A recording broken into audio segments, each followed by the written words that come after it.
right here.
Of the Gainesville Regional Utilities Authority to order.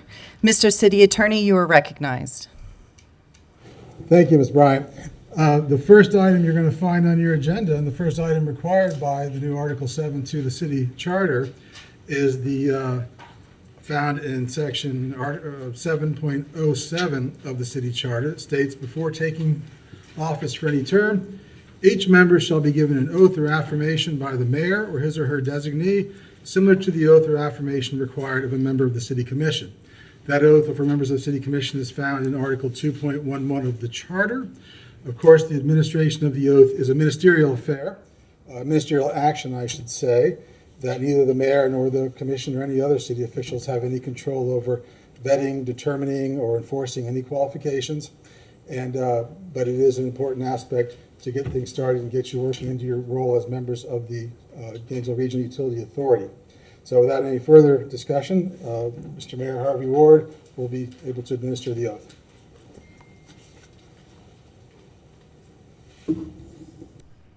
Thank you, Mr. Attorney. Good evening, everyone. So I will administer these alphabetically. I will ask you to rise when it's your turn. I'll administer the oath and then go to the next one until we're done with 4 of you. So, all right, alphabetically, Commissioner Carter, you are first. Yes. Yeah.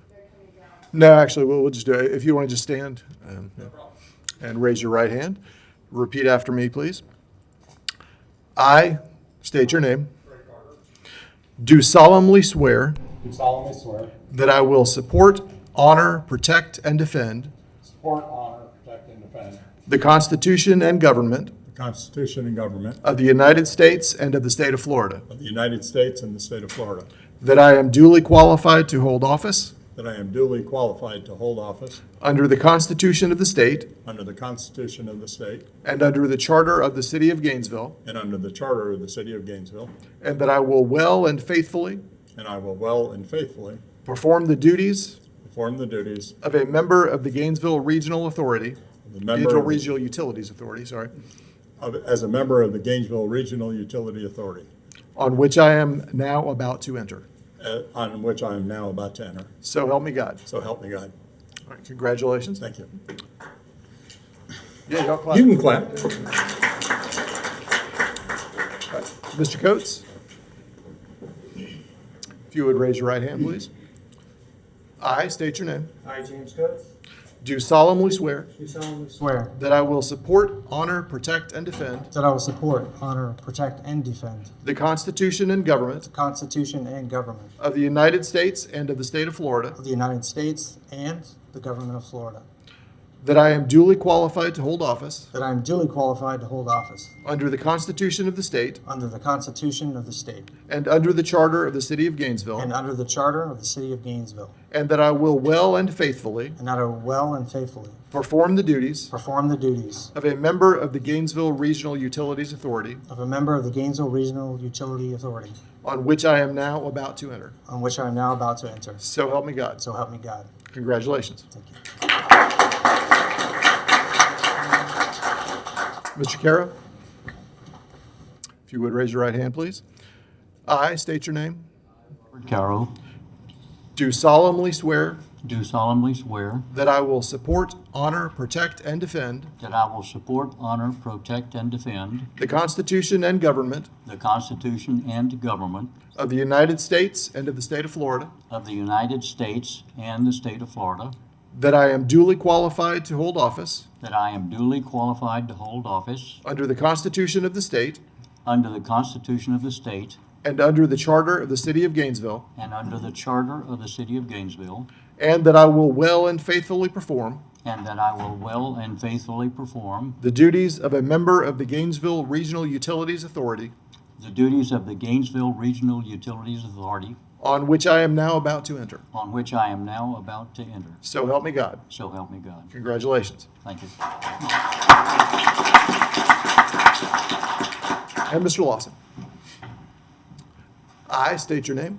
I, Christopher Eric Lawson, Do solemnly swear do solemnly swear that I will support, honor, protect, and defend that I will support, honor, protect, and defend the Constitution and government the Constitution and government of the United States and of the state of Florida, of the United States and the state of Florida, that I am duly qualified to hold office that I'm duly qualified to hold office under the Constitution of the state under the Constitution of the state and under the Charter of the City of Gainesville, and under the Charter of the City of Gainesville, and that I will well and faithfully perform and I will well and faithfully perform the duties of a member of the Gainesville Regional Utilities Authority, the duties of a member of the Gainesville Regional Utility Authority, on which I am now about to enter. on which I am now about to enter. So help me God. So help me God. Congratulations. Congratulations to each of you, and as you know, you can always call up about anything. Thank you. A point of clarity, we've received some public comment cards for these administrative items. Public comment will start once the adoption of the agenda has been called. The next item is 2023-938, election of officers, with the recommendation that the city clerk or her designee assist the authority members in electing a chair and vice chair. Mr. General Manager, you are recognized.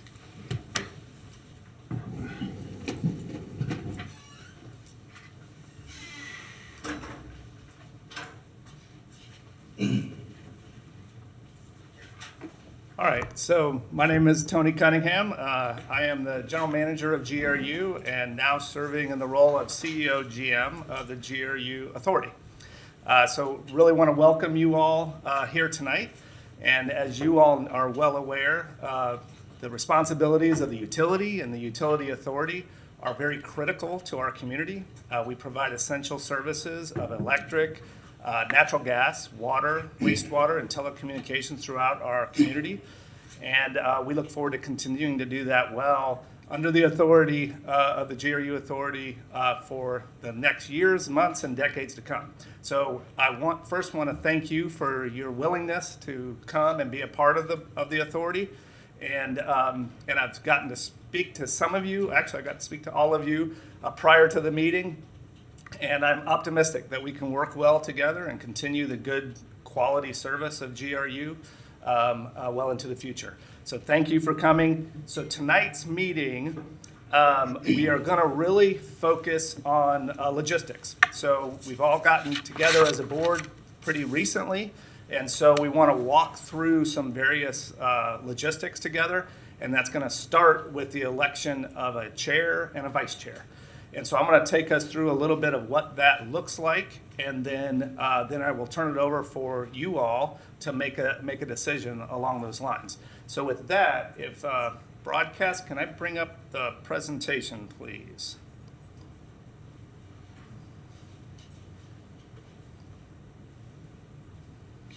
All right. So as I said, tonight we're going to walk through the election of the chair and vice chair. I then will have some additional remarks about where we're headed, and then we'll really focus on some other logistics for the board and how it operates. And then we'll end the meeting with the city attorney's office really going through sunshine, public record laws, and ethics, just as a good foundation and basis for the board to start from. So for electing the chair, a chair's responsibility is to preside over all the meetings, preserve order and decorum, sign approved documents, discuss and vote on topics, set agenda topics and priorities along with the general manager. The vice chair will basically serve in that role in the absence of the chair. And so that's really what those two roles are. And so with that, I'm going to talk a little bit about who you all are, and then we'll kind of step in a little bit further, and I'm going to ask you all just to do a brief introduction of yourself so you as board members can get to know each other a little bit, and then move on to the election of the chair and vice chair. So when this presentation was put in place, Mr. Craig Carter and Dr. Ezel were not nominated or put in place yet, so they're not on the slide. But what we have right now is a one-year term for Robert Caro, a two-year term that James Coates is filling, and then a four-year term that Eric Lawson is filling. And so I think what I'd like to do is let you go through your introductions, and then I'll move on to the next slide to discuss sort of the procedure for that election. So I'm just going to start from left to right. So Mr. Carter, sorry I didn't warn you ahead of time, but if you want to go ahead and introduce yourself to the board and to the public. No problem. Thank you very much, sir. My name's Craig Carter. I served as a city commissioner here in Gainesville from 2014 through 2017. Had the privilege of working with the GRU staff back then and the leadership and all the attorneys at the city. Since being relieved of office through an election, I have joined the Gainesville Housing Authority, which I've really enjoyed that, working with some great residents there, and again, have the privilege of working with some fabulous staff. In the meantime, I'm also a commercial realtor. So that's my focus for my income, as I buy and sell buildings for other people and I rent them, and whatever I get to do in that realm is enjoyable. I'm also the recently appointed chair of the Gainesville Airport Authority Board. So similar to this board, it works outside of the city, but in conjunction with the city. So there's the documents that you speak of. We vote on it, and then we bring it to the city attorney's office and the mayor, and typically we need a signature to sign off because it's a city asset. So we have to do that. I have 6 children. I have 8 grandchildren. I have 1 great-grandchild and another great-grandchild on the way. Keep up with that, Tony. I love this city. I've been here since 1989, and I've had the privilege of serving with a lot of these people in the room, and they become my friends, quite frankly, and I missed it. So I'm glad to be back in some fashion.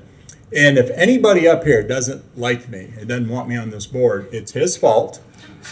And I wound up at his hospital, and I was just telling him, I was in the emergency room, the bells went off, they said, we got him back, and next thing they're in the heart doing procedures. So it's ultimately his fault, but North Florida Regional, amazing place. If you have a choice, always go there. But they treated me like a king, and they saved my life. Thank you, sir. Very good. Thank you. Mr. Lawson. So good evening. My name is Eric Lawson. I am currently the CEO of North Florida Hospital. I have been in healthcare for 35 years, and I've held executive leadership roles for 30 years. I have 6 children and 1 grandchild and 1 on the way, so we're right in line with that. When I heard that our elected officials were forming a new organization for GRU, I decided I wanted to be a part of the solution and not be on the sideline, and that's why I put my name forward. I understand and recognize my fiduciary responsibility to GRU and to the city of Gainesville to lead GRU. And ultimately, I'm committed to the mission of GRU, which is safe, reliable, and competitive utilities for our communities that we serve. So, thank you. Thanks. Coates. I have a speech. Good evening, everyone. My name is James Coates, and it's an honor to be here tonight. I would like to start by saying thanks to the state of Florida and Governor DeSantis for this appointment. I would also like to thank my family, my best friend, for always being there for me. I've had the opportunity to live around this community since I was 11 or 12 years old. My family and I landed in the area in the mid-1980s after being homeless and driving around a car for years. When we came to this area, we lived in a trailer park, a 1979 single-wide mobile home with holes in the floors and a leaky roof and infested with pests. We couldn't afford the deposit for our electricity, which we didn't get for 6 months. As a teenager, I would spend time skateboarding right outside this building. One day in the late summer of 1990, I was approached by GPD information officer Sadie Darnell, where she told me it was dangerous on the streets due to the student murders. Instead of walking away, she asked me, was I hungry? And she took me to lunch. I guess I looked like I needed help. For several years after that meeting, Sadie would meet me every week and make sure I had food. She would walk with me around this community and introduce me to the amazing citizens and business owners. Businesses like Ward's Supermarket, Chestnuts, and Flashbacks. Those connections ultimately led to food and jobs for myself and my family. That's the reason that I'm here. That's the reason I love Gainesville. and it's the reason I love its businesses and residents. To Sadie, I say thank you. To this community, I say thank you. To the business owners, I say thank you. As a young adult, I had the opportunity to attend the University of Florida microbiology program. During this time, it was pointed out by my instructors that I had a very unique understanding of entrepreneurship.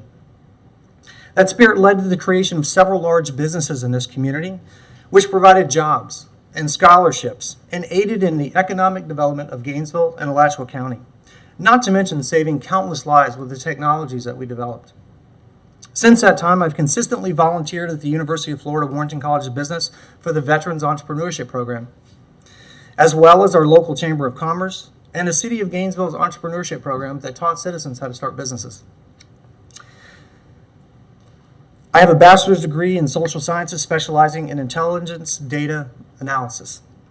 I am a subject matter expert for the Federal Bureau of Investigation, the United States Naval Special Warfare Development Group, the U.S. Intelligence Community, and the National Institute of Justice. In addition, I've received various awards and commendations for both international and domestic agencies for the work that I've done post 9/11 terrorist attacks. I have an MBA with core focuses in entrepreneurship, law, and quantitative analysis. Thank you.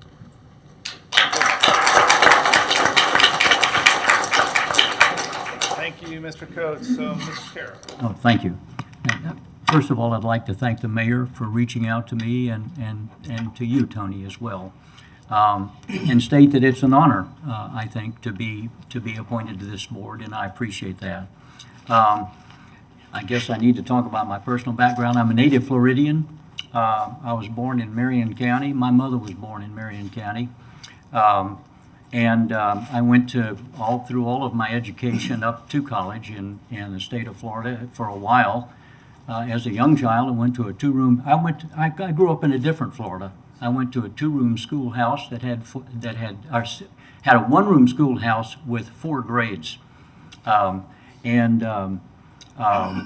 then in what would now be called middle school, I had 8 people in a class, and I graduated from a high school that had 29 people in the graduating class. So I went off in the Marine Corps, and I was telling Tony the other day, I tell people it's like the Tale of Two Cities. It's the best of times, it's the worst of times. I went in 1966, and it was a bad time in some ways to go in, but a great time because it was a wonderful opportunity for me. So I'm retired from the Marine Corps, but I like to think that my Marine Corps career really was my year in Vietnam as a CH-53 pilot. So after the Marine Corps, after I got out of the Marine Corps, I went to law school here at the University of Florida. My first job out of law school was clerking for Justice James Atkins on the Florida Supreme Court. I ended up in Houston, Texas, in the energy field, representing clients in all matter of energy development. I represented clients before the Federal Energy Regulatory Commission. I'm a member of the federal bar. I'm a member of the bar in 3 states, actually not 3 states, Texas, Florida, and the District of Columbia. I have worked internationally a fair amount. I've lived in 2 foreign countries, working in 2 foreign countries in oil and gas, in construction, in facilities, in production, I most recently was on. I saw that it was in the paper that I was on the board of an energy company that had gone bankrupt, and that is true. At one time, that company was the largest producer of natural gas in the Gulf of Mexico. We were exclusively offshore in the Gulf of Mexico and in the North Sea, in the UK sector, in the Dutch sector. And so all of our production was offshore, and the vast majority in the Gulf. And when the BP disaster occurred, they stopped all exploration offshore. We had just put a $650 million rig offshore on site, completed 1 well, and had drilled another well, and were not even allowed to complete it. And so that's what ended up driving the company into bankruptcy. It was a very good company. But it was a BP disaster and all of the regulations that ensued from that. I have probably, more than 40 years of experience in oil and gas and in various forms of energy. I look forward to working with you, Tony, to provide that quality of service that you're talking about. Thanks. Thank you. There is one other member that was selected. I spoke to her this afternoon. She's unable to attend tonight. She said she is honored to be on here and looks forward to attending future meetings, but the timing didn't work out for her tonight. But Dr. Ezel is the 5th member of the authority. So with that, I want to kind of talk a little bit through voting procedures. So this will be something that you as a board do. And I just want you all to know, so this was something that was clearly articulated in the HB 1645, in the bill and in the law, is for this action to happen tonight. And so how that's going to work is any member can make a nomination. The members can nominate themselves. Following the nomination, another member can second that, and then we'll take it to a vote. And if you get a majority vote, which in this case it's a majority of the folks present, would be 3 votes, then that action would take place. And then we would go to the vice chair and go through the same methodology. So with that, you all can have discussion. We're in a public meeting. This is where you have discussion, and again, can end with a nomination. You guys want to do this? I say Craig. Yeah, I would second He has experience. Yeah, I would second that. What did I do to you? I love you, Craig. You know that. Tell. Okay. There's a second. So the question would be all in favor? Aye. Okay. All right, That's solid. so thank you. So Craig Carter will serve as the chair with a 3-0 vote of everyone. Mr. Attorney, does he vote for himself? Yes. I think you certainly can. We're not giving that sort of direction, and Okay. in any event, it's unanimous whether it's 3-0 Correct. or 4-0. Good point. I don't, All right. I don't think, unless So- you chose to not vote. I did vote. So we now have the first chair of the GRU Authority. Congratulations, Mr. Carter. Thank you. So now we need to elect a vice chair. So similar process, a nomination and a second and a vote. Anybody desire this position? Mr. Coates? Okay, do we have a second for him? I'll second. We have a motion and a second. Okay, all in favor? Aye. We have All a right, vice chair. so that passes 4-0, and we now have Mr. Coates. Congratulations, you are the vice chair. So at this juncture, Mr. Carter, you will take over the chair of the meeting. The clerk will be Robin Baxley. She will continue to be the clerk of the GRU Authority going forward and an administrative support for the board. So she will also assist in walking through the agenda. So with that, you want to go to the next item on the agenda? Would you like me to move over? Next, we go have from the here. adoption of the agenda. Okay, do we have a motion for the adoption of the agenda? I'd like to add an agenda item, have Craig Carter doing prayer over the meeting. Okay, any objection to that addition? Seeing none, all in favor? Aye. Okay. Let us pray. Dear Father, thank you for the people you assembled in this room. Father, let's look at our differences and let's look at our similarities. Please let us have good conversations. Ultimately, Father, we look to serve your people, the people of Gainesville. Please lead us and guide us throughout this evening and throughout this venture. In your heavenly name, amen. Amen. Thank you. No problem. General Manager. All right, so as I stated earlier, really the purpose of this meeting, we want to continue with sort of identifying some of the logistics of how we're going to operate on board, as a board, make sure we have processes and procedures and we're able to operate this meetings and as a board very efficiently and effectively as a business meeting. And so I'm going to walk through First, going to make a few comments about topics coming up that we will be addressing, and then kind of really focus on logistics from there.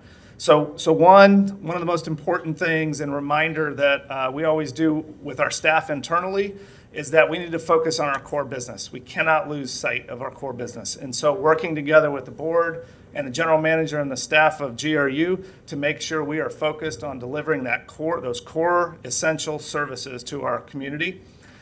Part of that is a commitment to things such as when EDALA came into town, and us being really focused on restoring power, restoring any services to our community so it can people continue to live and function and flourish in our community. And so just a continued strong commitment toward that. Next, I do want to just say the utility business is always moving and always active. With this board starting, we're going to start running. I mean, we are going to be on the track running. And so there are several major topics that we will be addressing very quickly. And so I'm just going to mention those tonight. We're not going to get into detail. But unfortunately, we put acronyms up here, which was probably not a great idea. I have some transition documents for you all that will define a lot of acronyms. That's several pages of the documents. But some of the topics coming up, IRP, it's called Integrated Resource Plan. So as a generator of electricity, an organization that generates electricity, we do integrated resource plans every 3 to 5 years. Those plans are really looking at what generation needs do we have, what units do we have retiring, what decisions do we need to make, and we look at it over a 30 to 35 year period. And so we are in the middle of that process right now. And so that is a topic we're going to want to quickly bring the board up to speed on where we are. Part of the process is a public process. We've been having public meetings. We have stakeholder groups that we're meeting with, and we'll bring the board up to speed on where we are with that and the path forward as well as the schedule. So that will be coming very soon, and something very important about our utility in terms of what our future generation is going to look like. Another topic is AMI. It's advanced metering infrastructure. And so we have been engaged for several years in putting in advanced metering infrastructure. As a utility, we are behind the curve for most utilities. Most utilities our size already have that technology in place. We have put in the mesh system for that, and we are now replacing meters. And so what advanced metering infrastructure does is it allows more data to be collected. Currently, we collect data once a month from the usage, and that often causes some challenges because, hey, my bill was higher, what happened? Advanced metering infrastructure allows us to collect a lot more information, have that readily available for the customer, and be able to answer a lot of questions for them. It also allows us to do things a lot more efficiently. Now we have to often roll a truck to go look at something. Now that we have the ability to communicate with meters remotely, and be able to find efficiencies and save costs there. And so we will be giving an update on that project. There's no action to be taken with that, but we want to provide an update because it is a very big undertaking for our customers and our community that's happening right now. The next thing is trunked radio system. I noticed some gentlemen in the crowd today that are with the county. We have been working with the county. We have a trunk radio system that's in GRU within the GRUCOM business. It's public safety radio, and it's very important for our community, a very important element of public safety in our community. We have been working with the county to look to sell that system to the county. Most counties, the county runs that system. And we have agreed that makes the most sense. And so we have been working with the county really for several years, working toward a sale of that. And we will be bringing that to the board quite rapidly because we've made a lot of progress and we're close to the end of that process. And so we want to bring that to this board. And so I will be bringing you all up to speed on that, making some presentations, and ultimately with the goal to approve a sale agreement in the next several months. And then debt reduction. I think everybody is very clear. GRU, us as a municipal utility, we have a significant amount of debt, more than a typical utility our size. And so we have worked a lot this year on developing a debt reduction plan. And we want to bring that to the board explain the plan and what we're on, and see if there are other ideas or tweaks, or we want to go in a different direction. But that is a major part of our strategic plan that we are implementing really beginning this month. So we're really kicking off that implementation this month. And part of that is putting significantly more of our revenues toward debt reduction. And so we'll be bringing that plan to you and looking for direction on that. The other two things I just want to talk about is, the utility is a pretty complex business. And so we have a number of transition documents that we're going to continue to provide you all as board members so that you are informed and have the information and the data. So we'll be continuing to give you some transition documents as well as beginning orientations where you'll get to be out in the field and see our operations so that, again, you as the board members are prepared to make decisions that we will be having coming up in the next couple of months. So that's kind of the path forward over the next couple of months. So I'm going to now transition. I want to introduce our executive team, and so I'm going to introduce them one at a time. They're going to come up and say a few words about who they are and what they do. So I'm going to start with Brett Goodman, who is our Chief Operating Officer.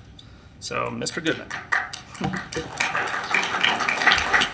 So good evening, Mr. Chair, new members. My name is Brett Goodman. I'm Chief Operating Officer at GRU. A little bit of introduction to myself. I've been working in the utility industry for about 30 years, primarily in Texas and Florida. I'm a licensed civil engineer in the state of Florida.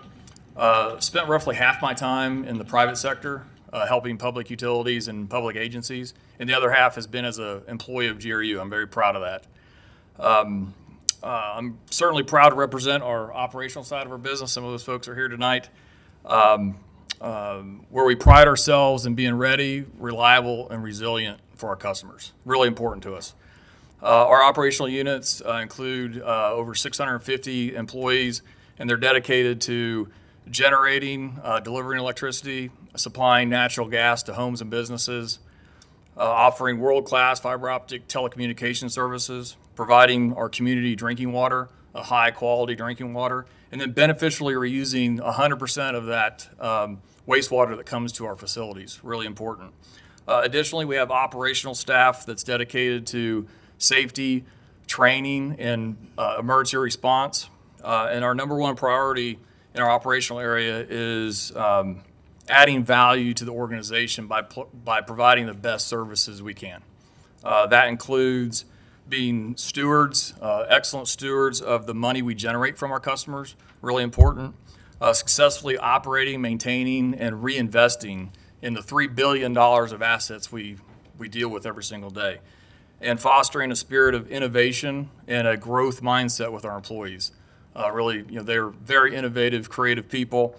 We're absolutely looking forward to you all coming out to our facilities, meeting our people, and seeing the passion they have for delivering the services we provide this community 24/7, 365. On behalf of many of our operational folks, we welcome you. Thanks. Next up, we have our Chief People Officer, Cheryl McBride. Ms. McBride. Good evening, Mr. Chair and authority members. I'm Cheryl McBride, Chief People Officer. In my role, I support our leaders in policy, organizational, and employee-related matters. And I do this on day-to-day kinds of things as well as strategic kinds of efforts. I am proud to say that I am a graduate of the University of Florida. I have a bachelor's degree in business administration. I hold the Senior Professional Human Resources certification, and I've worked in human resources for more than 30 years, both public sector and private sector. I started my career at Harris Corporation in Melbourne, and then I went to the Washington, D.C. area where I worked for Sprint. We served the Mid-Atlantic region, which is about 7 states, but I wanted to come back to Florida, and so I went to work at Walt Disney World. I was hired there as an HR manager for their IT department. And that made sense since my HR background had been for technical and engineering type companies. But I held a number of positions in HR at Disney. And I would say my biggest accomplishment there was I was responsible for staffing Animal Kingdom for park opening, without impact to the other parks and resorts. So that was quite a challenge. That project lasted several years. But Gainesville is home. I was born here and I wanted to come back here. So about 17 years ago, I came back to Gainesville and came to work for the city of Gainesville. I worked in the HR department here and served both general government and GRU, became the HR director for the city. And then about 6 years ago, I moved into this role and I support the utility only. So have immersed myself in the utility. Again, supporting our leaders and our employees in all employee-related matters. And my goal is to ensure that GRU is a great place to work for our employees because they are our most important asset. Thank you.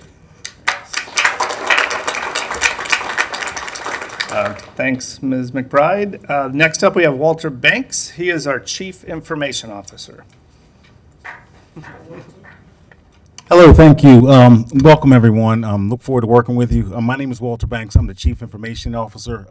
Believe it or not, don't let the young face fool you. I've been in this business for about 25 years, most of that at the C-level. Here at Gainesville, I've been here since 2016, about 8 years, rolling on eight years. The IT department strives and really looks forward to supporting our customers. We're a customer service first focused organization. We also look to add value through the implementation of IT, through applications, through equipment and things like that. We are full blown into training. We believe in acquiring skill sets so we can support our customers and with our skill sets even more, doing as much as we can in-house where it makes sense, and then outsourcing what we can't. We are 68 strong at this point as of October 1st. I believe that we have one of the best staffs I've ever worked with, and I'm not just being tapping my own self on the back, I'm tapping my people on the back because without them, we would not have accomplished a lot of things we have. Just a couple highlights that we've had since I've been here. We've implemented FMIS, which was the SAP system, our financial system. We've implemented just recently a CIS system, which is our customer information system, which controls all the billing, all the customer contacts. We've also been heavily involved with AMI. I'm an executive sponsor along with several others in that group that helps guide that and steer that initiative. We're making a lot of progress. We're bringing a lot of value to the city of Gainesville and specifically GRU based on our ability to bring IT resources into the fold to make us more efficient, bigger, better, faster. Look forward to working with you guys. All right. Next up is Claudia Raznick, our Chief Financial Officer. You're looking good walking up here. Good evening, Claudia Raznick, Chief Financial Officer for GRU. I've been with the utility for about 10 years, been in the CFO role since 2018. I will tell you since 2018 it's been a quite busy process at the utility. I used to work in public accounting and auditing, so I bring that background to the utility. My area covers things like treasury, debt, long-term forecasting, corporate modeling, the budget process, the annual audit process. All of those things run through our space, and we have roughly about 50 members in my area, and they're all very good at what they do and run a very tight operation. So we are looking forward to working with the board as we move forward. And if you have any questions regarding the financial information, be more than happy to share information with you or sit down and cover it with you in whatever detail that you need. Thank you and welcome. And next is our Chief Customer Officer, Kenzan Hutchinson. Kenzan? Good evening, Chair and board members. Kenzan Hutchinson, Chief Customer Officer. Been with the utility for about 13 years. Started off as a temporary personnel within the organization in energy and business services and kind of navigated through the organization to where I am today. And so I'm so grateful for the opportunity to just navigate through a really good organization like we have here today. I'm responsible for customer operations, which is your call center, billing, new services, all those different territories, as well as energy and business services for conservation areas, and also administrative services, which is the warehouse, security facilities and things like that. And so I'm standing here as a representative of my folks, really good team who really prides themselves on world-class customer service. We strive for that. That's our heart. That's our passion. I was really going to get up here and stand up to say that I'm just a servant, someone who's looking to serve our customers and our community, which is our heart. And so I'm born and raised here. I have my master's from St. Leo University. I'm glad to be able to work with you all. Welcome aboard. And finally, Eric Walters is going to come up. He is our Chief Sustainability Officer. So, Eric. So, board members, Eric Walters, Interim Chief Sustainability Officer for GRU. My group is responsible really for a few areas. Number one is strategic planning for the utility as far as the utility systems go. So we're looking at generation resources. The general manager already talked about the IRP, which we'll be bringing that back to you very soon. Transmission, distribution, and natural gas. The second area is power system operations. That's really the controlling of the grid. So we're talking about working with energy supply to dispatch generation to meet the electrical needs of the community, as well as transmission operations, high voltage, 100,000 volts and above. So those operators at the desk are making sure that the lights don't go out, and if you don't hear their name, that means they've had a very good day. So I'm also, our third area is environmental compliance, so all things environmental for the utility, support for air, water, and land, and also regulatory compliance, which is NERC, FERC. You'll be very familiar with those terms. It's basically the reliability part of the utility and making sure that we comply with all of those standards that we have to for the utility. A little bit about myself. I'm a UF grad. I got my bachelor's degree in mechanical engineering. I spent most of my time in UF. I actually started interning with GRU while I was still in school and earning my degree. And I recently, or after that, came on full time. So, and in January, I would have been with the utility at right at 20 years. And so my background has been mostly, of those 20 years, about 18 has been energy supply and the generation side, capital improvements, capital projects, doing performance and efficiency engineering for our steam units, making sure that they're running the best way that they can. I've had the privilege, and one of the things I love about GRU is the organization is big enough where you get to touch a lot of different things, but it's small enough to where you don't get pigeonholed in those things. And I've had the opportunity to really branch out and learn a lot of different things. I then moved into the director role, which I had the responsibility for fuel procurement and management, as well as generation planning for that area and administrative and business support. And the last thing is I just recently moved into this role about a year, leading to the sustainability department and looking forward to working out many issues that we have facing us, like EVs, like generation. How are we gonna meet those needs? And before I go, I just want to make sure that I state my case in a very important issue. As you talk to us, this will come up very often. And that is basketball and the greatest of all time. And I am firmly in the Michael Jordan camp. So just wanted to make sure that's it. So, members, I appreciate the time to be able to introduce these are leaders at GRU. And one of the reasons I wanted to do this, these are the folks you're going to see in front of you going forward and addressing some of the topics. But also, it's a reflection really of all of our employees. My favorite thing of working at GRU is our employees deeply, deeply care about the mission and what they do, and they do it very, very well. And I wanted that to come out, in our leadership team, but it seeps throughout the entire organization. And so with that, we are going to move on to, like I said, some logistics. We have to figure out, we all just met recently, and we have to figure out how are we going to operate efficiently and keep running down that path.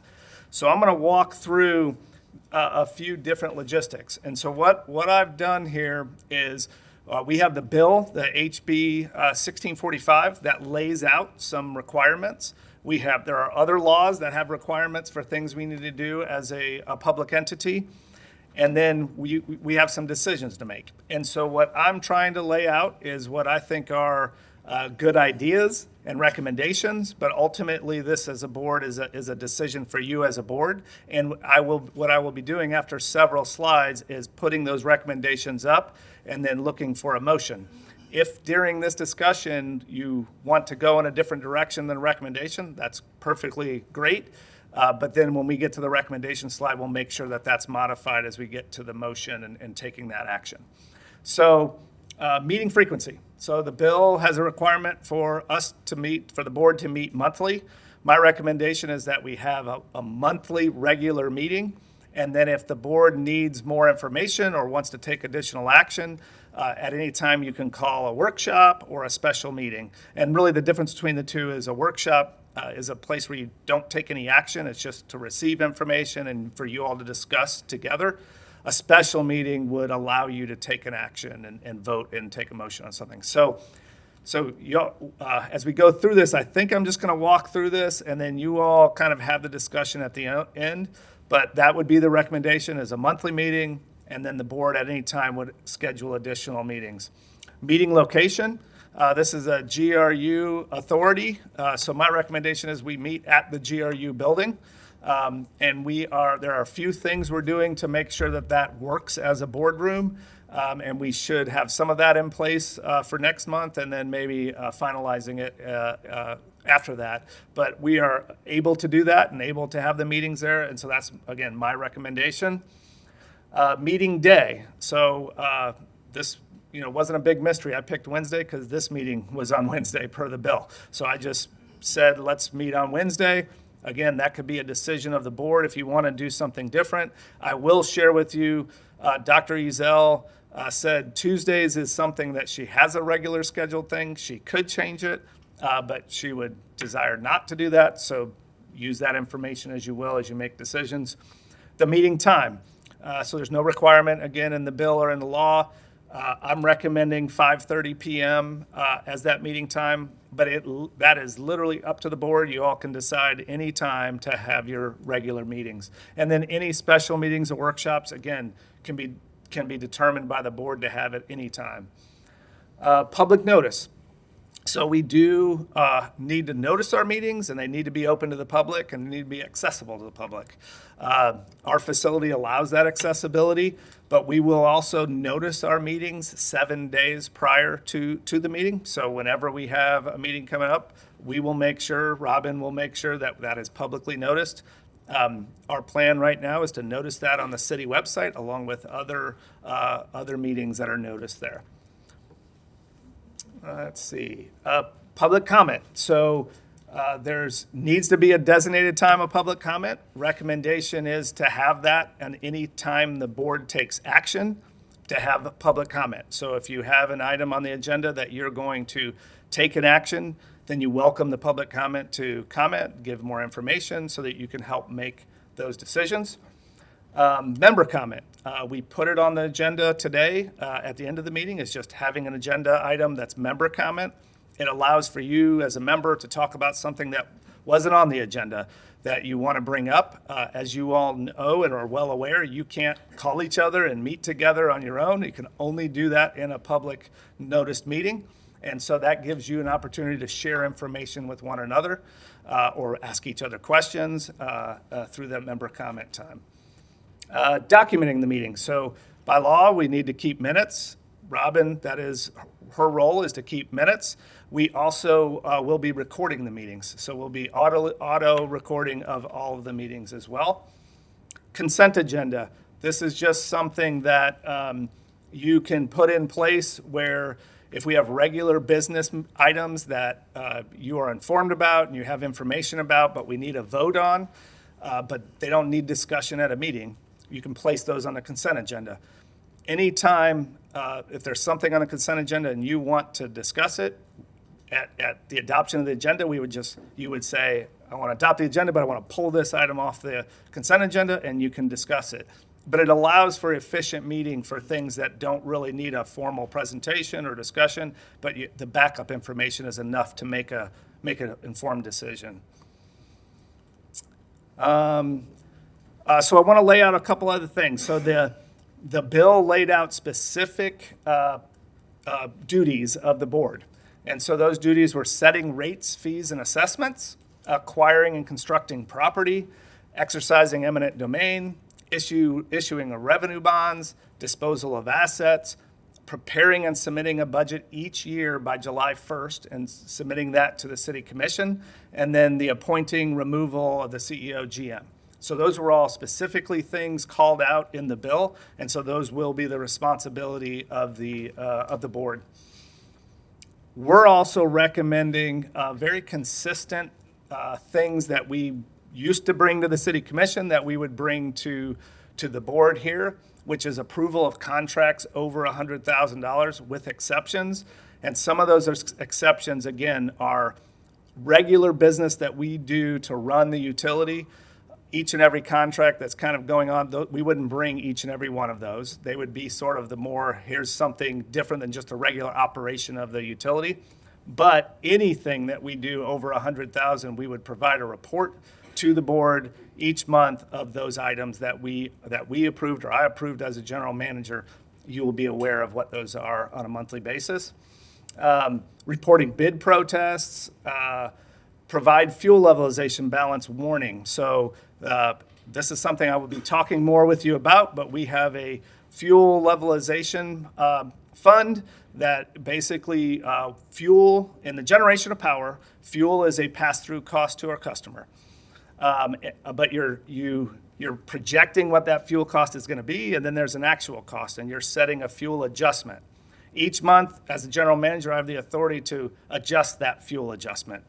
I will do that every month and continue to do that going forward. But what this is if I have a band that fuel levelization balance is within. If it stays within that band, it's kind of business as usual. If the fund starts to get too high or starts to get too low below that band, that would be something I would bring to you as the board. And then lastly, reviewing quarterly financial information. So we'll have quarterly financial information that we will bring as a review with the board. Okay, so what I've done on this slide is really summarize what those recommendations were that we put together. So I think this is a good time for you as a board to discuss whether any of these you want to change or modify. And then, Mr. Chair, I'll leave it to you for discussing that. No problem. Thank you for breaking it down like this. Quite easy. Anybody have any discussion on the frequency? I mean, I like the recommendation. You can just My button for the first time. hit your speaker. There you go. He got you. All right. Red light on. There you go. All right. My suggestion is bi-weekly based on the importance and desiredness of this board.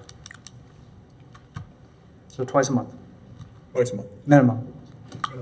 Okay. Any other thoughts on that? Well, I would think that bi-weekly meetings are going to put a big burden on the staff over there at GRU to come up with, a dog and pony show for every one of the meetings for a status, and I'm not sure that I tend more to the monthly meeting. I would say for me, I like a monthly meeting format because at least in the first year, there's a lot of education. I'm going to be immersing myself, and so I'm looking to spend time with Tony and his staff, really learning the organization and the opportunities. So James, I sort of like the monthly. No worries. And I tend to like the monthly also, with the option that we can go to an informational bi-weekly meeting too, which wouldn't put the burden on the staff. That could be a CEO report, should we find that we need to get caught up to speed. So I would say, Mr. Attorney, you had your light on. I'm going to let you speak before we make any motions or votes. And Chair, I'm sorry to interrupt. I don't want to break up the flow of the meeting. I may be wrong, but I don't think you ever actually adopted the agenda. So before you take agenda item or take action, it might be a good idea. You guys failed by voting me in. You really did. Okay, yes, sir. Do we have a motion to adopt the agenda? I move to adopt the agenda. Second. We have a motion and a second. All in favor? Aye. I like comments. Okay, I signed up. no problem. Mr. Conish. Yes. My name is Jim Conish, and you're in a tough position. I think we should have some general comment from the public today and at every meeting. There are people like myself that have expended an enormous amount of time and energy trying to figure out, why our bills are through the roof. And if it's just going to be doing what GRU tells you to do, the authority, quite frankly, is going to be a farce. So I would tap into the expertise sitting out here. Thank you. Thank you, sir. Next speaker. Thank you, Mr. Chair. Armando Grundy Gomez. I want to bring some things back to things. I think the recommendation you're talking about, it's not a dog and pony show. While you're relying on some folks, you also take some time for yourselves to educate yourselves on your time as well. You being an executive, some of you running facilities, being gas and business, those of you that are civil engineers, who is the civil engineer? Who I to you as a Marine, by the way. Let me just tell you, there's a time to turn the page on what is happening. You cannot throw away the ability to want to have more sunshine, more transparency, and that is imperative upon you.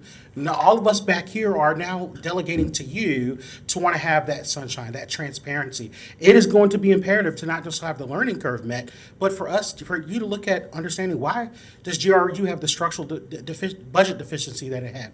Why was the organization in the level that it was? And I think if Mr. Cunningham would say that there was an organizational difference when the folks that came before you were running the dog and pony show. The other thing that I'm concerned about is having the meetings at, quote, GRU. We need to have ability to have accessibility, whether it be parking, to be recorded. That struggles down at GRU. Having accessibility, if you need a bigger space, have it in the county building. I'm sure they'll accommodate. You need to have accessibility, transparency. It needs to be more visible, not less seating where people that don't need to really have tables in the back, the people that need to be here are the people that pay the bills. You all need to be accessible to us too. And I don't think it's going to hurt you over the next year or so to struggle yourself to have more than one meeting a month. You have a lot to do. And I think your debt reduction plan is going to require you to educate yourself on those finances. And you might say, well, who is this guy? What does he know? I do know something about budgets, and don't let my dress fool you. Don't let my dress fool you on what my education level is either. I'm telling you, there's a lot of things you have to deal with. And the turning of the page of what happened and came before, including when you have something to delegate upon a former city commissioner was there, on how things were run. You have a lot of work to do. The organization is not where it necessarily needs to be. The health of the utility is not where it needs to be. The financial structure, variable bonds, there's lots of things to look at, folks, and I don't think you can do that just monthly or in an executive summary to say, we're going to do that. And as leaders, we need to be more curious, we need to be more vulnerable, and we need to not just rely on everything, we also need to ask more questions. And I want to encourage you to do that. Thank you. Thank you, sir.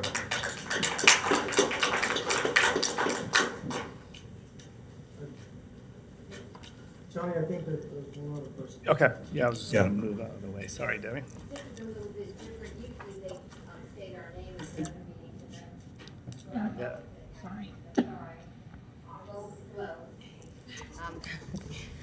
Good evening.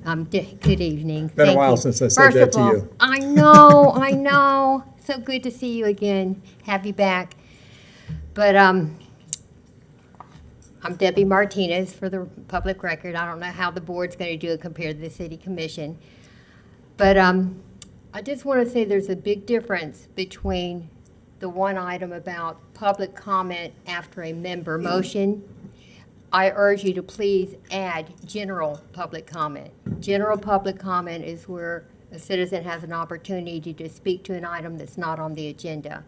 And that's so important, especially since the city, the objection that they had about having this governing board was the fact that the public would not have an opportunity to engage with the board. So I think that that would be important. And the second thing, if you do have the governing board meetings over at GRU, that they be live streamed. It's wonderful that you audio record it and it's floating around on some website, days later. That's cool too. But I mean, in order to really allow the public to engage, it needs to be live. So I would ask that you do that. And I've been coming to City Hall since 1994, and I know I'll be needing a walker soon, but still, it's just been, quite a challenge, and I do it because I care deeply about our community. And, I have to say that, residents spent the last 15 years trying to reason with the City Commission regarding managing our utility, and the conditions just continued to worsen. And So we had no choice but to go to Tallahassee for help, and we're grateful that you all are willing to serve. And GRU employees, they did nothing wrong. They did their job. I want to repeat that. The public doesn't realize that the board of directors of GRU were the city commissioners. They drove our utility into the ground. And then my last comment is that on May 7th, 2009, all 7 members of the city commission, all Democrats, members of my party, 9 months after the 2008 financial crisis hit, when the housing bubble burst and the commodity bubble burst, they voted anyway to approve one of the worst utility contracts in the country against the will of the public. And it's devastated the lives. We have many lower income people. I've been canvassing for over 10 years in this city. We have many lower income people living in mold infested homes now because they once were able to afford to turn on their air conditioners, and now they can no longer afford to do that. We've had local businesses have to close their doors. So this is about people. As you, in your next meeting, start reviewing those numbers, there's faces behind that. So thank you for your kind attention. Thank you, ma'am. Is there anybody else that wishes to speak to the adoption of the agenda? Oh, go ahead. Angela Castile, I would like to thank you all for stepping up, applying, and being chosen for the board. I would also like to ask you guys to look into the ditches of GRU. The customers are still having some serious issues. New customers are not getting bills still. There's a customer since April, moved here in April, hasn't gotten a bill yet. And there's so many more. My neighbors downstairs from me, they finally just got their first bill, and they've been here since April. There's also $1,600 bills going out to people, and they're wondering why, because some of their bills, most of their bills hadn't even made it over 500. Why is it 1,600 now? Being given the same response, oh, well, we don't have enough people going out and reading meters, or we don't have this, or it is very aggravating. And I've been going up to GRU for the last 2 weeks advocating for one person. And they put her on a payment plan again when $1,400 went missing from community action. That they do have the voucher. However, why is her bill again $1,400? Thank you. Thank you, ma'am. Anybody else? Seeing no other citizens, back to the board. All in favor of the motion to adopt the agenda, say aye. I'd like to make a quick comment. I mean, there was a comment earlier about the meeting location. And I think those are valid comments. I mean, I think, we may want to look at that in the future because the public does have they are the ratepayers and they have a right to know what's going on and be able to attend a meeting. And I don't know how big those facilities are over there, but. They're bigger in this room. Oh, they're bigger? Okay. I mean, as long as the public has an opportunity, that's I think. Yep. My only thought about it is sort of like someone just repossessed your house and said, don't forget 2 weeks, come and cut the grass. We're sitting in the city hall. That's my feeling about it. So, I think GRU would probably be, but to the point, it has to be accessible. There's actually a lot of law to that. Yep. It can't have a chilling effect. There's a lot of, the security at the door, and so there's a lot of things we need to address. Yeah, and Mr. Chair, I can speak to that a little bit too. I think the capacity of the multipurpose room is 120. We have public meetings there, so that is something we've done on the regular. The Utility Advisory Board met there every other meeting. The City Commission has hosted meetings there. And so it has been a place that we have meetings, and it does have a significant capacity. We are talking about if capacity goes beyond 120, what do we do? And so we're answering some of those questions, contemplating the possibility that we Over to Main Street. No? We have plenty of meeting space. Go ahead. The young lady who spoke last. Angela, I think. Can the customer service person talk to her after this and make sure this is dealt with? Yes. Right? Absolutely. It's public, so it needs to be dealt with. Thank Yes. you.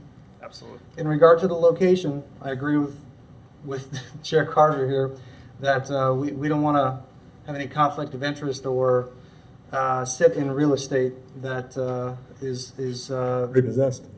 I was going to say hollow ground, but whatever. So yeah, I mean, I would say that we have a mixture till we get technically able to. We talk to our friends over at the county, so that way television can be deployed per some of the request here, and that we, when we're up and operational, that we have the ability to jump over to GRU so that no one is missing anything, because I want everyone's voice heard.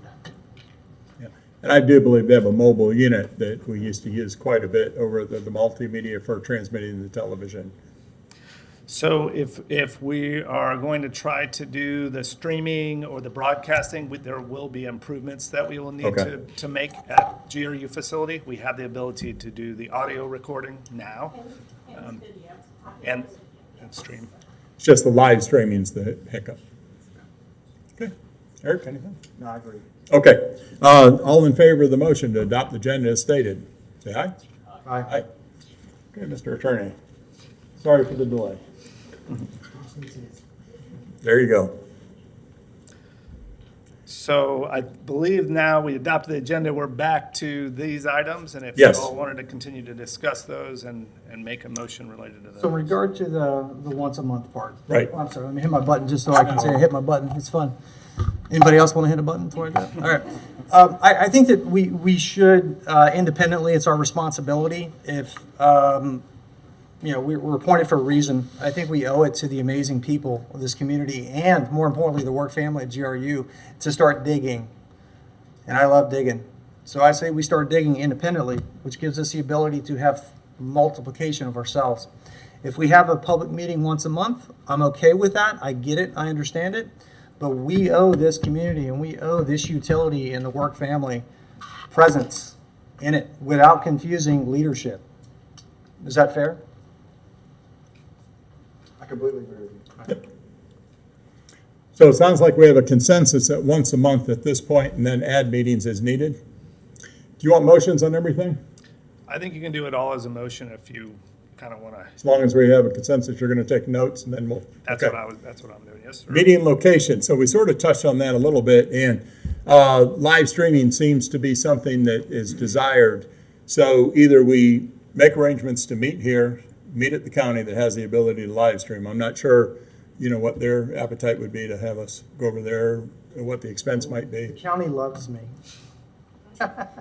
You weren't at the same meeting. But anyhow, but I think the end location would be at GRU, or Correct. knowing what we know. And I think, Mr. Chair, sorry, we have the ability to do the live streaming. It's just, and we've been working on what that would look like. So I think we can get there pretty rapidly. Within the 30-day window? I believe so. Okay. Yep. So why don't we just anticipate meeting at GRU, our next meeting? If something comes up, we will give at least a 7-day notice to the citizens and the members. Does that sound fair if we can't reach that? And then we'll go from there? Can I add to that? And, Yes, sir. and if we're unable to, we try to reach out to the county. Sure. And if not, then we come back here. Yeah. If Fair I enough. could, if we're unable to do it, can I provide an alternative? It may be Yes. the county or not, but That's I can provide an alternative that is publicly accessible and it meets all that criteria. Okay. Okay, no problem. Meeting times. I see 5:30 up there. How does that fit with everybody's schedules on a Tuesday, or whatever day we choose here? Wednesday. Do we get dinner as part of this gig or no? No, sir. 5:30? Okay. The meeting day, Wednesdays, anybody object to the Wednesday? It's fine with me also. And it would be the first Wednesday of every month. First Wednesday of every month, yes, sir. Okay, public comment. I will tell you, I'm a fan of comment on non-agenda items. Always have been. I think that's the one opportunity the citizens have to address their concern to the board. Every board that I'm on, we do it. We actually do it twice. In the abundance of caution, in case if someone slips in, that would be up to the board's decision. But I'm a big fan of public comment, and I don't always like what is told to me, but that's the reason we volunteered to be up here. So I would support that. I'm getting the looks. No, I'm just wondering if if we let that happen, if it becomes a political shit show. Well, I don't know that answer. I don't know the answer. I just know that, you know, typically on boards, and I don't know if the attorney has a weigh-in on that, there's typically non-agenda item comment time or open comment. Just, that's the way the public can address to the board. But that's also something that can be adjusted. I lean towards the public comment.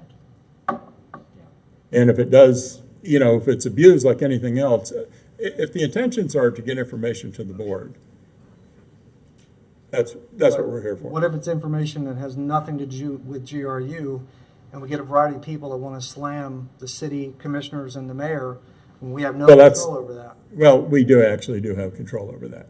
We run that meeting, and it would be pertaining to the utility board, non-agenda items. We can fence it like that, I believe. And we do set up the rules of the meeting, so if they want to talk about a bad commissioner, we'll give them the address over here, and, you know, try that. So is everybody comfortable with that? And then, like anything else, we can adjust. Yes. I'm comfortable with it. Okay.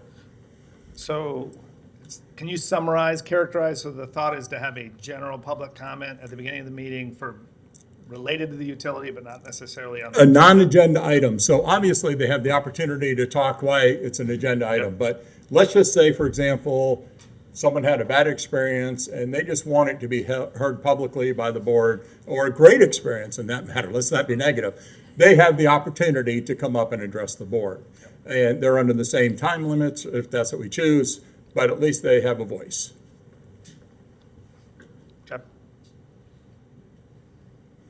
Okay. Oh, it's my glasses. I was just saying the focus could be bad. Hush up, James. Okay, we addressed the public comment. The member comment prior to meeting closing, that's typical. Any member comments, and that's a way for you to summarize your thoughts, your feelings, your experiences. Hey, met with the general manager, and got to be honest with you, we need to look some else now. But that's your time to bring it up. Non-agenda items also. So is everybody comfortable keeping it like that? Yes. Okay.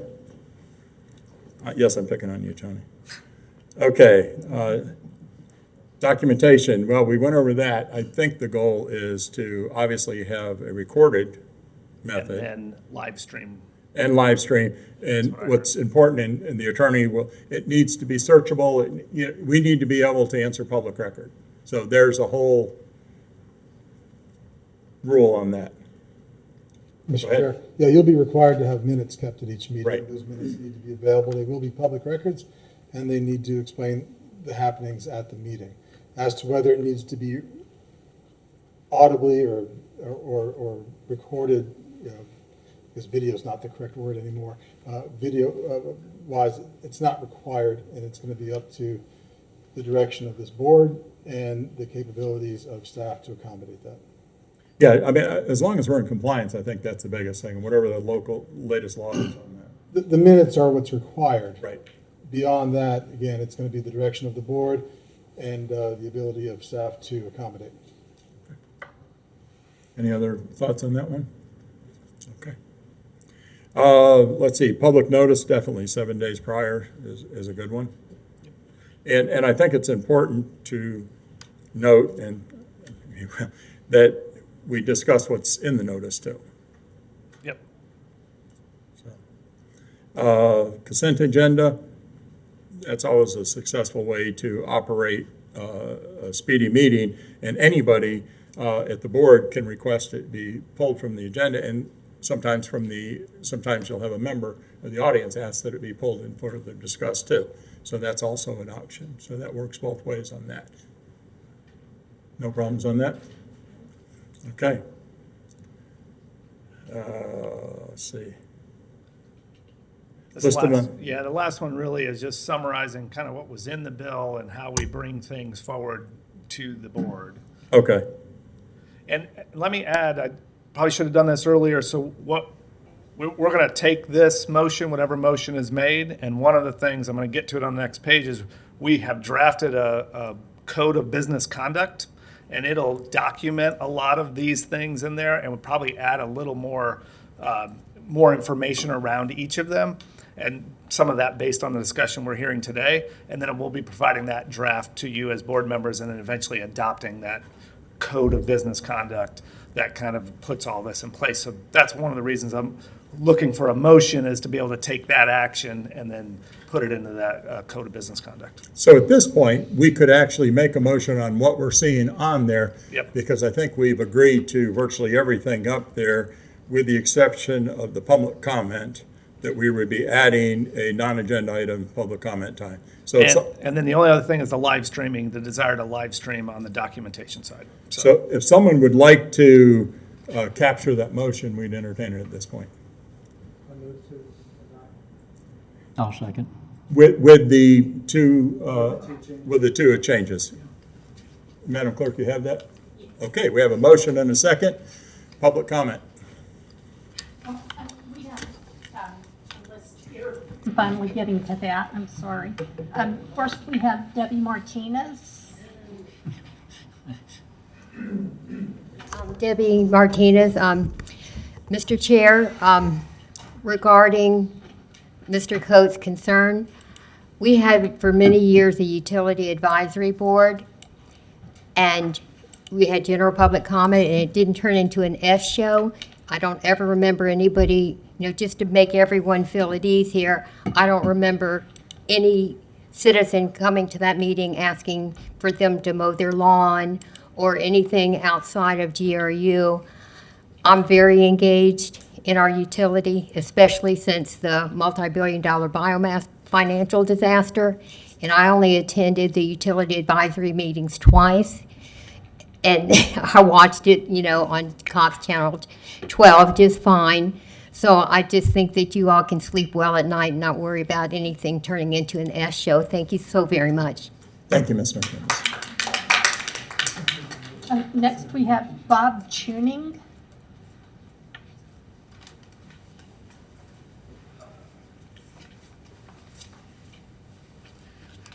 Gentlemen, my name is Bob Tuning, and I am a GRU customer.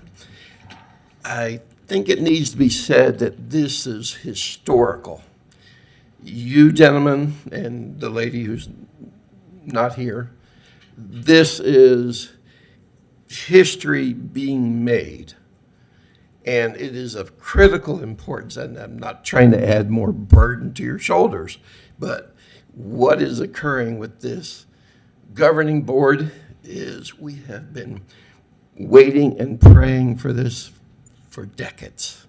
So I just want to say, choose wisely in your decisions, and thank you very much for stepping up to the plate. Thank you, sir. Jim Ponish. Mr. Chair, Jim Conish, may I have the overhead, please? To help you understand where we're at, I spent the weekend breaking down Judge Dempsey's 29-page legal opinion rendered at 11:03 a.m. on Friday. This is heavy sledding, except for the distinguished attorney who got into law school at UF 5 years before me. And it'll help you understand the incredible intricacies of the language that created this authority. But it does more than create the authority. It gives you very explicit mandates. And when you're scheduling your meetings, keep in mind that the City Commission not only sued and whiffed on the lawsuit, but they didn't abide by the charter since July 1st. They ignored it. So they're commanding a $15.3 million transfer without regard whether that complies with the cap on such transfers contained in the charter that you just swore to uphold. The GRU budget is full of items that involve political, social, and ideological interests, which are banned, as with our pension board when they're investing to protect the city workers that are entitled to a pension. So you're inheriting a budget that is illegal. And you also have an attorney conflicted. We have an attorney advising the authority who has expended vast amounts of money trying to disenfranchise the authority. You have an authority that could be using the Ackerman firm to help people sue to disqualify people on the basis of where they lived, and your addresses are in this lawsuit. So I don't think one meeting a month is going to cut it, given the fact that this thing is being turned over to you in an absolute mess, which is why this legislation came to pass in the first place. I don't envy the job you have. I would liken you to people airlifted onto the Titanic after it hit the iceberg, and as a collegial body deciding what are you going to do next. Thank you, sir. Thank you, sir.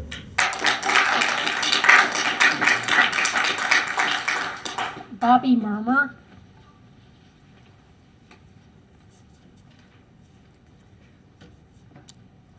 Thank you. Thank you, Bobby Murmur, Coordinator of the Alachua County Labor Coalition. Before I say what I came here to say, I want to note that typically at these public meetings, cheering and jeering isn't allowed. So just if you want to stick with the decorum that we typically operate under here, you would be disallowing that. So. Anyways, what I'm about to say, I don't want any of you to take personally. I listened to your bios. They're all very impressive. I know a lot of you serve on many charitable boards. So we appreciate the work you do and appreciate your willingness to serve. But I am, unlike you, a taxpayer of the city of Gainesville, which owns the utility. And according to the law that established this authority, only one of you is supposed to be living outside of city limits within the Gainesville Regional Utilities service area. So as of right now, by being sworn in, right, you're already violating the law that established the board that you are sitting on. So definitely need to clear that up. I don't know how, if you guys want to do that, talk in the sunshine about who should resign, who should not resign, but this board is already acting unlawfully. And I hope that that changes right quick. In the event that it doesn't, I would like to hear one thing from each of you tonight. I want you to swear publicly, make a promise tonight that you will not sell GRU or any of its components to Florida Power and Light, Duke, or any other private utility, investor-owned utility that may be wanting to buy it. You will have an opportunity after public comment to do so. Please do not be cowards. Publicly pledge to not sell off our utility. Thank you.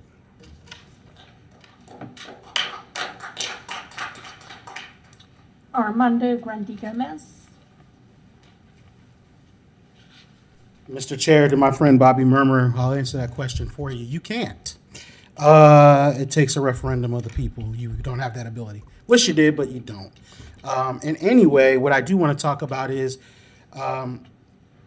we all have been sold a bill of goods for a long time. Matter of fact, for many, many years. When we were asking, and it's not what we want to have a history lesson here, but history is a great teacher. Taught it to ninth graders who had to do it at Buchholz. Ask them. Talking to my fellow progressive friends, if that's what they want to call themselves at times, is like watching paint dry, because we would talk to them and they say, yeah, we're going to be inclusive. I don't agree with Mr. Conish on many things, but I'm going to agree with him surprisingly on this.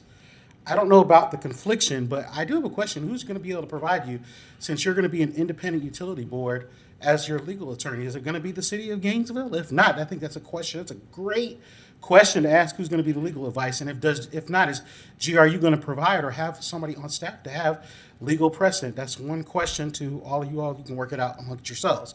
I won't get verklempt until you do, but The other thing I want to talk about is I think it is extremely imperative. You talked about digging deep. The financial woes that are here are a conundrum that could not be worked out before. I'm going to defer to people that I would assume are dealing with multi-million-dollar budgets, dealing in healthcare, dealing in nonprofits, oil and gas, realty, and a medical doctor that's not here tonight that should be able to address a lot of these issues. But to me, when you have a structural budget deficiency, I think it's going to be imperative to set the tone from the very beginning about how we address it. I'm under no auspice to think that you're going to lower rates because the arithmetic just doesn't work. You had to increase rates. But I also want to ask this question of you. Between the last 6 months, decisions have been made that have impacted that this manager has to go back and redo it because we had to spend money. I think you need to go back and look at all the money that has been spent before you took over because it does impact you. Because if somebody had to go back and change this ratio because somebody wanted to get some quick things in, I think you need to look at those. Every dollar spent, you need to tunnel and dig. It's imperative. You weren't elected because it was a want or ask. People were crying for transparency for years. People were crying because they didn't have representation when nearly 1/3 of your ratepayers are outside of the city. We were crying for that. And now you have that representation. Some folks are upset about that. I don't know, I'm lost, but I get it. I think you're here to represent the ratepayers, regardless of where they live geographically. You represent us. Do it well. Do it well. I wish you well. Thank you, sir. David Hastings. Mr. Hastings?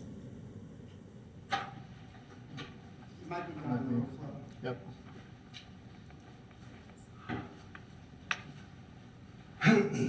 Hi, it's standing room only out there, so a bunch of us are in the basement. Quite a few, actually, and I hope they get an opportunity to come upstairs. Welcome, first of all. I'm also a ratepayer, like most of the people in the room, a relatively new resident of Gainesville, and a real fan of public power utilities. Folks, utilities that are owned by the community. And as a member of the community, I feel like I own it. And in fact, I think I do own it.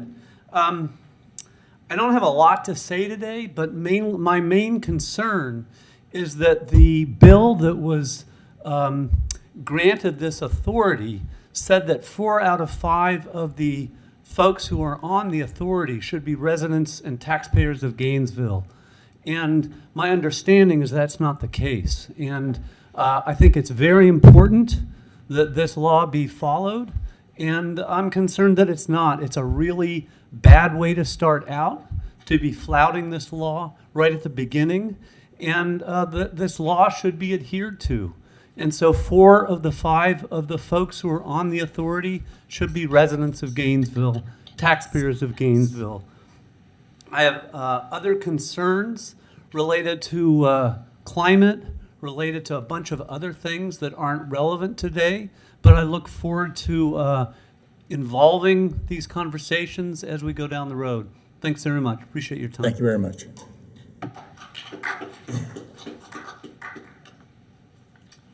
Austin Key.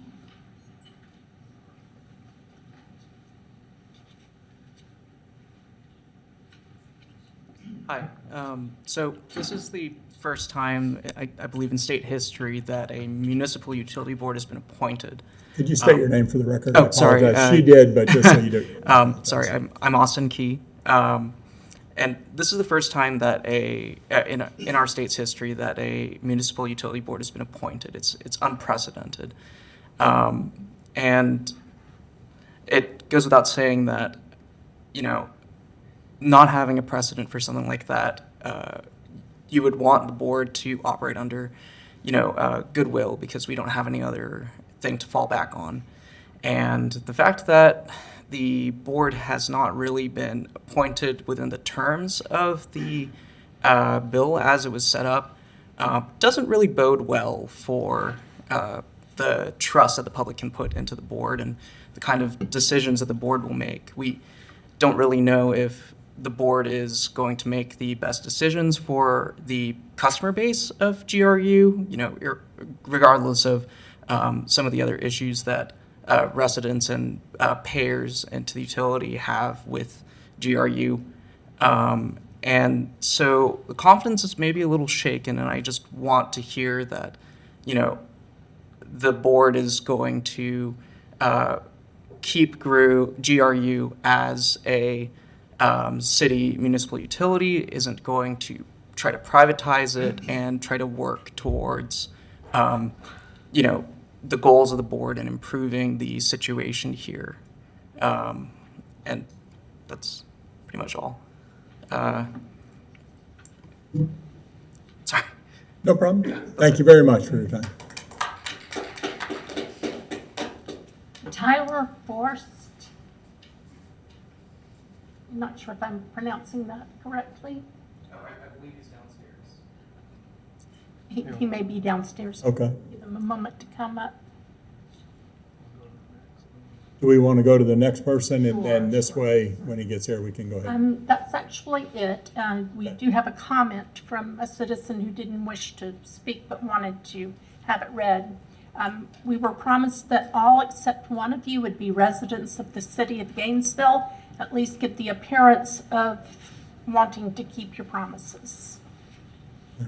And while we're waiting on the gentleman from downstairs, just to clarify, I was a city commissioner from 14 to 17, and I have not moved. I am a city resident that pays taxes in the city of Gainesville. Just to clarify, you said none of us were, I think. But Comments sure. before I learned of the fourth point. No problem. I just wanted to clarify that. I haven't moved, so I'm still there. Not sure how long it takes to get from downstairs, so.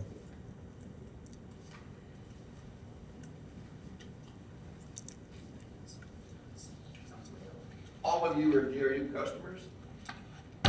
I can speak for myself and say yes. So that's good enough. Why don't we go ahead and proceed forward, and if the gentleman comes up, we'll make an exception for that. So we have a motion on the floor and we have a second. Any discussion by the board? Okay, all in favor of the motion as stated? Aye. Motion carries. Okay.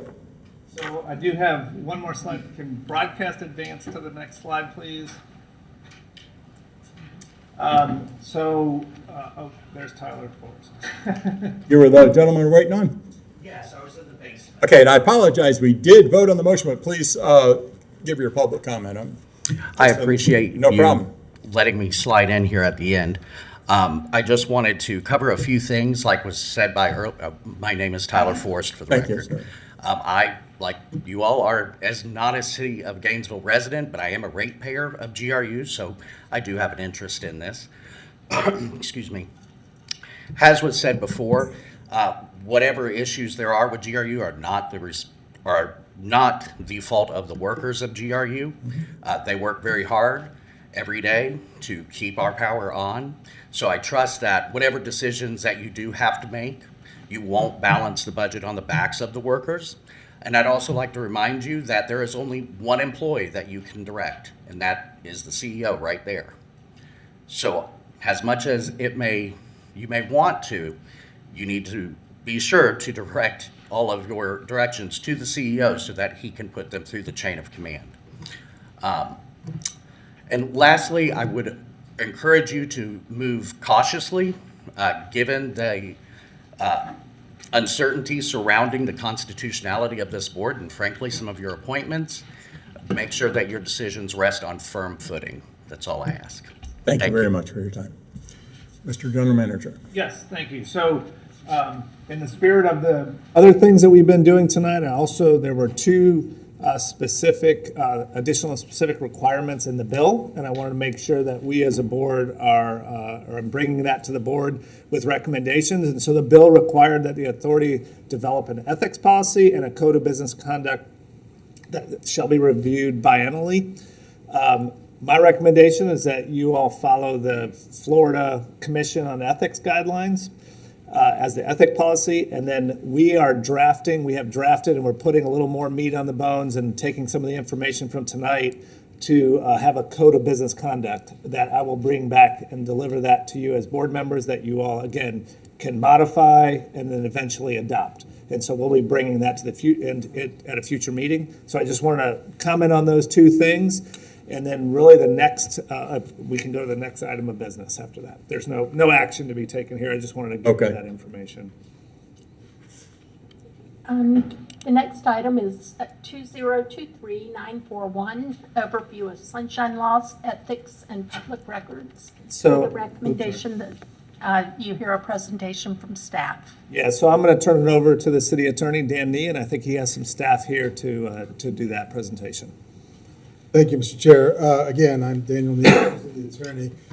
And as I spoke with each of you ahead of time, I want to reiterate the desire and the welcome that we want to have the ability to meet with you at your leisure, to go through a full onboarding process, to answer any questions you might have about being on a public board. I know you have varying experiences, and some are very experienced and some might be new to this. And that's I think, a resource that's going to be helpful to you, and we're more than happy to do it. With us today for just a brief overview of some of the sunshine law aspects you'll be working with the Senior Assistant City Attorney, Sean McDermott. He's been with our office for about 12 years now, I think. And also, I'd like to introduce Bianca Larison. She's an Assistant City Attorney with the City Attorney's Office as well, whose assignments are exclusively with the utility system. So she's our GRU attorney that is able to provide legal assistance on a day-by-day, if not minute-by-minute basis. So just by way of introduction, that's who they are, and I'll ask Mr. McDermott to provide this brief overview for you. We'll answer any questions, and of course, we're going to be fully available anytime you need further discussion. Thank you. Well, good evening, board members. As Mr. Nee, the city attorney, mentioned, my name is Sean McDermott, Senior Assistant City Attorney. I just have to warn you, after following Mr. Cunningham and his great team and all the members of the public who have spoke, I'm going to take the excitement down several notches and try not to make this presentation too dry. And it should be very brief. I do want to state that feel free to interrupt me at any time to ask any questions that may come to mind. But it is, as Mr. Nee mentioned, just a very kind of high-level, basic overview of some of the essentials that any board member that serves on a government board needs to know. So I know there's a couple familiar faces here. It's good that I've worked with before. So yeah, so it's a pleasure to be here, and I'll just get into it. This is just a brief overview of what I'll go through, running through the powers that establish this board and some of the basic parameters of the board's authority, and then getting into the essentials of the open government laws for the state of Florida, which together is the Sunshine Law and the Public Records Law, and then some basic ethics laws that apply to board members. And then that last bullet point is not for this board. That's for boards that make decisions based on private property rights, on individual property adjudication. This board is more quasi-legislative, as you know, that applies to the GRU policy broadly. So we can skip through that section. So this is just, basic civics 101 for a federal democratic republic that we have in the U.S. And the authority from the federal Constitution passes down to the states through the 10th Amendment to the U.S. Constitution. Florida adopts its Constitution, and then that power in the state of Florida, as in many states throughout the nation, through home rule authority, is delegated to local governments. And what that means is the legislature passes all of its authority to the local governments and authorizes them to act with the full police powers of the state, up to the extent that the Florida legislature directly prescribes, any limitations or mandates that those local governments must comply with. So not every state's like that. Several states, the power rests. It's the inverse of that. The power rests at the state legislature level, and then local governments just have very small prescribed authorities that are delegated on a case-by-case basis. But that's the state of Florida. It is a home rule state. And so what that means is the Florida Constitution the authority that's established there is passed down through the laws of Florida, skipping all the way to this board where what the Florida legislature enacts for local governments is a charter for municipalities in particular. And that charter acts as the constitution that governs the local government within that jurisdiction. And this board, as everybody knows, was created through an amendment to the City of Gainesville's charter, a new section, or Article 7, rather, in the Gainesville charter that created and governs the authority of this board. And so that's, and I'm sure everybody here has read that, but that document is what's going to guide the parameters of what the authority of this board is. And, you know, needless to say, this is it's a brand new paradigm for the City of Gainesville. There's a couple semi-analogous situations throughout the state, but nothing directly on point. So that's all to say. So there will be, you know, as we mentioned tonight, an education for everybody to learn moving forward how it all works together.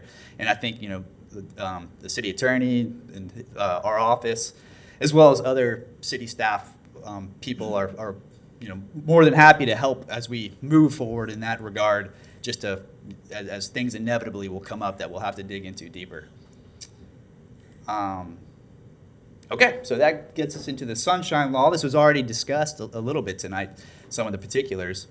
But the Florida Sunshine Law, which is found in Chapter 286 of the Florida Statutes, it basically has these 4 elements to the law that you see on the screen here. And I'm just going to focus in on just the key highlighted words and what that means, the relevant importance to this board. And that's that any meeting of a government board, which this is, has to be open to the public. Notice has to be given to the public to alert them of their right to attend and take part. And then minutes have to be taken for that meeting. So meeting's the big one. We'll focus on that in the next slide of what exactly entails a meeting of 2 board members. But just a couple highlights with the other ones, and this is what was mentioned tonight, is the meetings do have to be open to the public, and there's parameters for what that may look like that we will for sure work through as this board moves forward.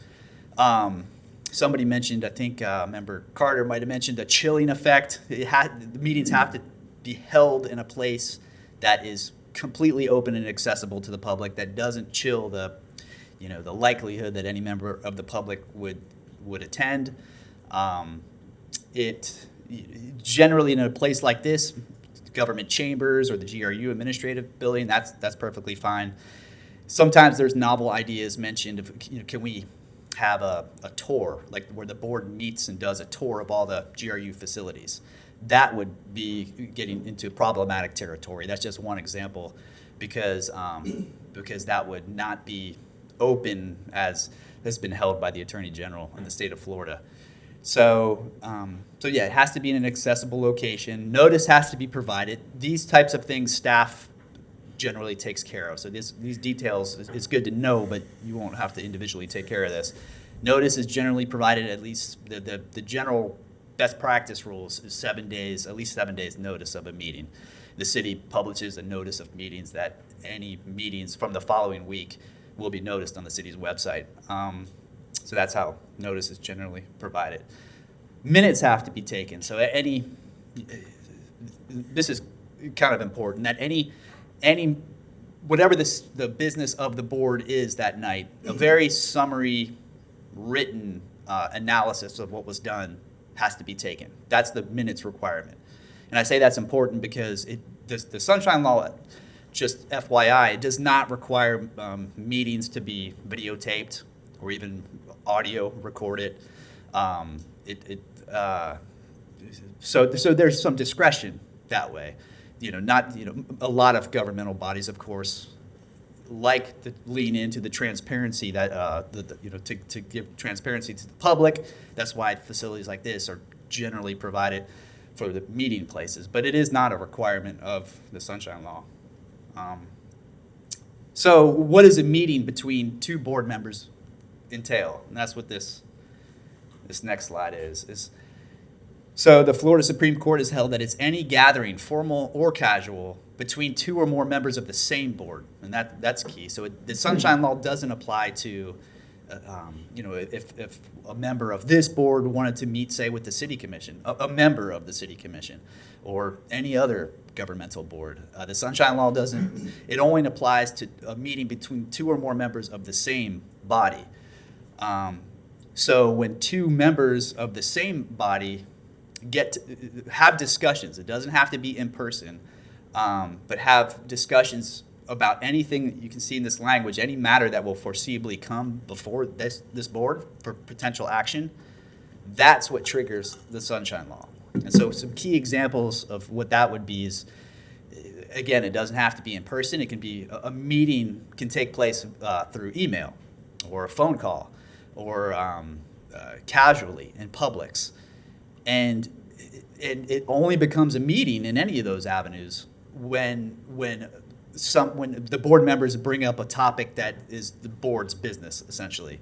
In other words, it's perfectly okay to be associates or friends outside of your business as board members or discuss anything else under the sun.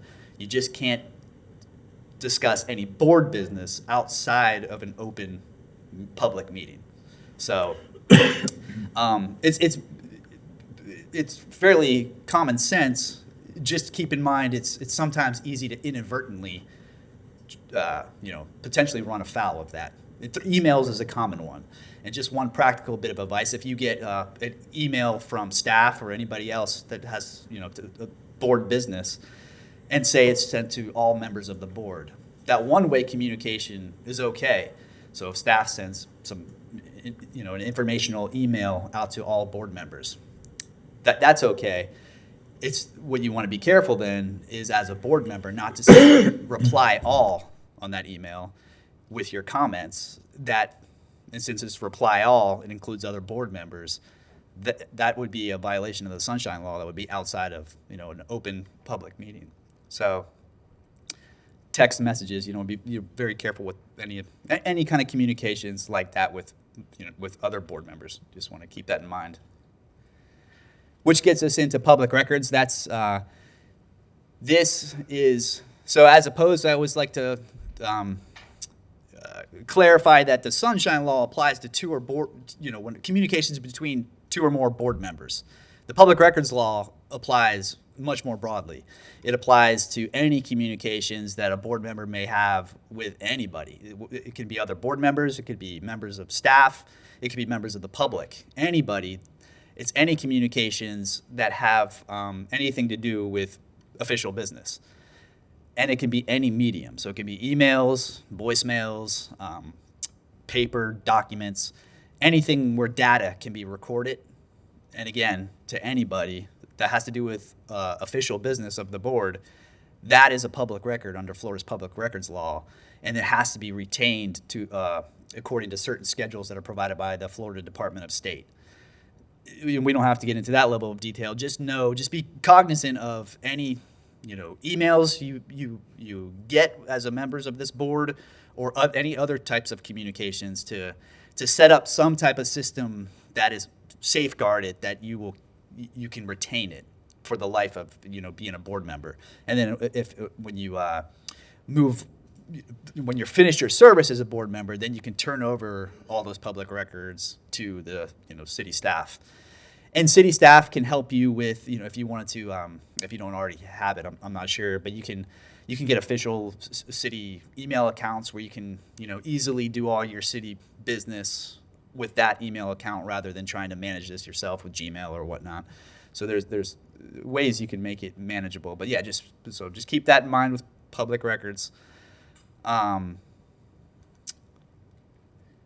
have to go into this, but there are some serious liability provisions in the Florida statutes that provide for violations of both of those two laws, Sunshine Law and public records. And then, so this will be the last thing we discuss is ethics. And what I like to really drive home with ethics as opposed to the Sunshine Law and public records and really any other legal matters of the board, the city attorney's office and staff in general, we can help you navigate on an informal basis, but matters of ethics are really your own individual personal responsibility. So meaning it's not a collective board responsibility, and so that's why it's really the onus is on you personally to comply with the ethics laws of the state of Florida. And these materials, by the way, are providing the backup. So you have this brief presentation, and also we put together a handbook for governmental board members.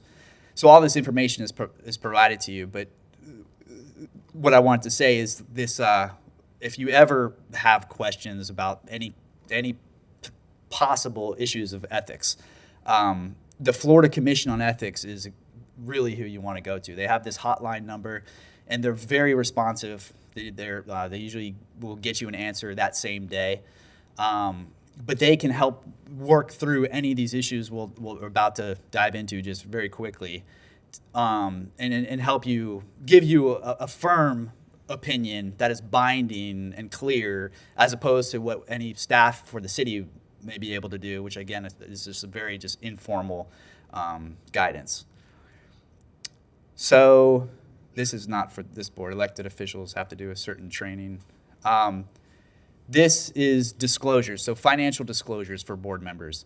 This board will be required to fill out Form 1 there. It's a limited financial disclosure. So it's a summary. It's not the full-blown deep dive into the financial disclosure that's required of elected officials and other state officers. But this board does need to do the limited financial disclosure. And these other two forms as well, a quarterly client disclosure as well as a quarterly gift disclosure, if either of those apply. And you can see the requirements there. And these would be, the way they're submitted is just a recent change is they can be submitted electronically to the Florida Commission on Ethics, but also the Supervisor of Elections. And again, this is stuff staff, the board representative can help you with to walk through this, the disclosures in particular. And so, in addition to disclosures, Florida statutes has some behavioral guidance as far as ethics, and that's what these kind of outline here.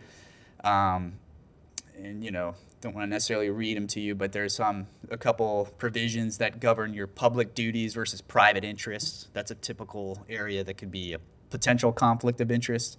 You can't do business with your own agency that you're representing as a board member.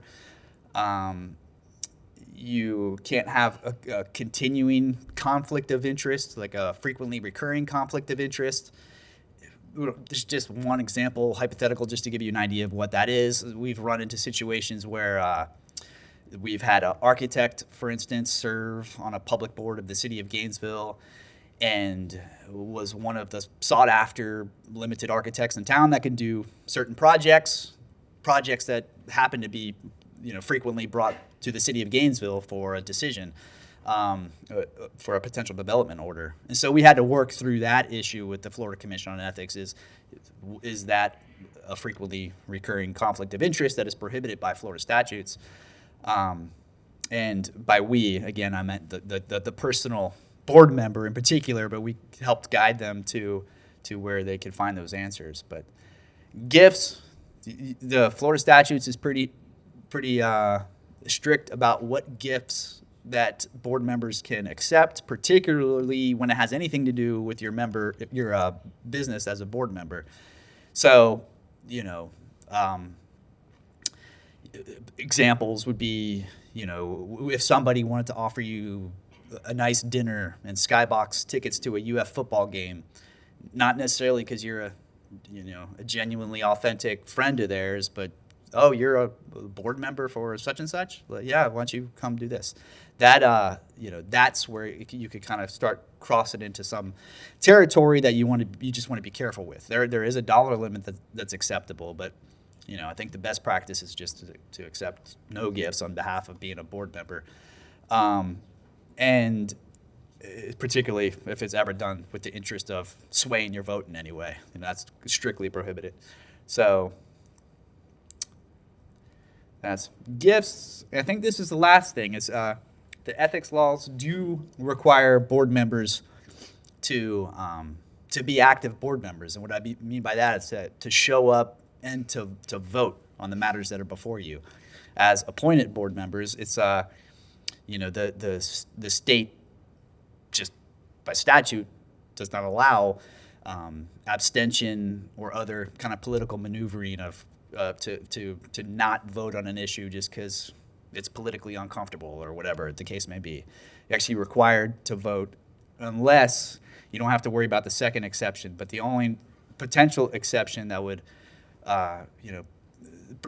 would keep you from voting on a matter, and that's the general rule. I don't want to paint with too broad of a brush, because if somebody's sick or has a genuine extenuating circumstance, then you don't have to come here to vote for issues like that. But in general, you are required to vote, unless, again, the exception here, if you have a possible voting conflict. And how that's defined is any matter. So if there's an issue before you that you're called to vote on, and it's a matter that could result in a special private gain or loss, that's the key language there, a special private gain or loss to either yourself or a relative, business associate, or a principal by whom you're retained. And the definitions of relative and principal by whom you're retained are right there.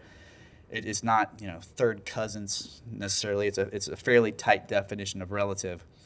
But if it's something you're voting on that could have, and I can't even anticipate how, as opposed to the general police powers that the city commission has, this is a kind of a board with, more of a particular focus. So I can't think how this might come up, but just in case it ever does, when you're voting and you have to run the scenario through your head on every vote, could this in any way benefit, in a special sense, one of these parties, yourself or your relative or principal?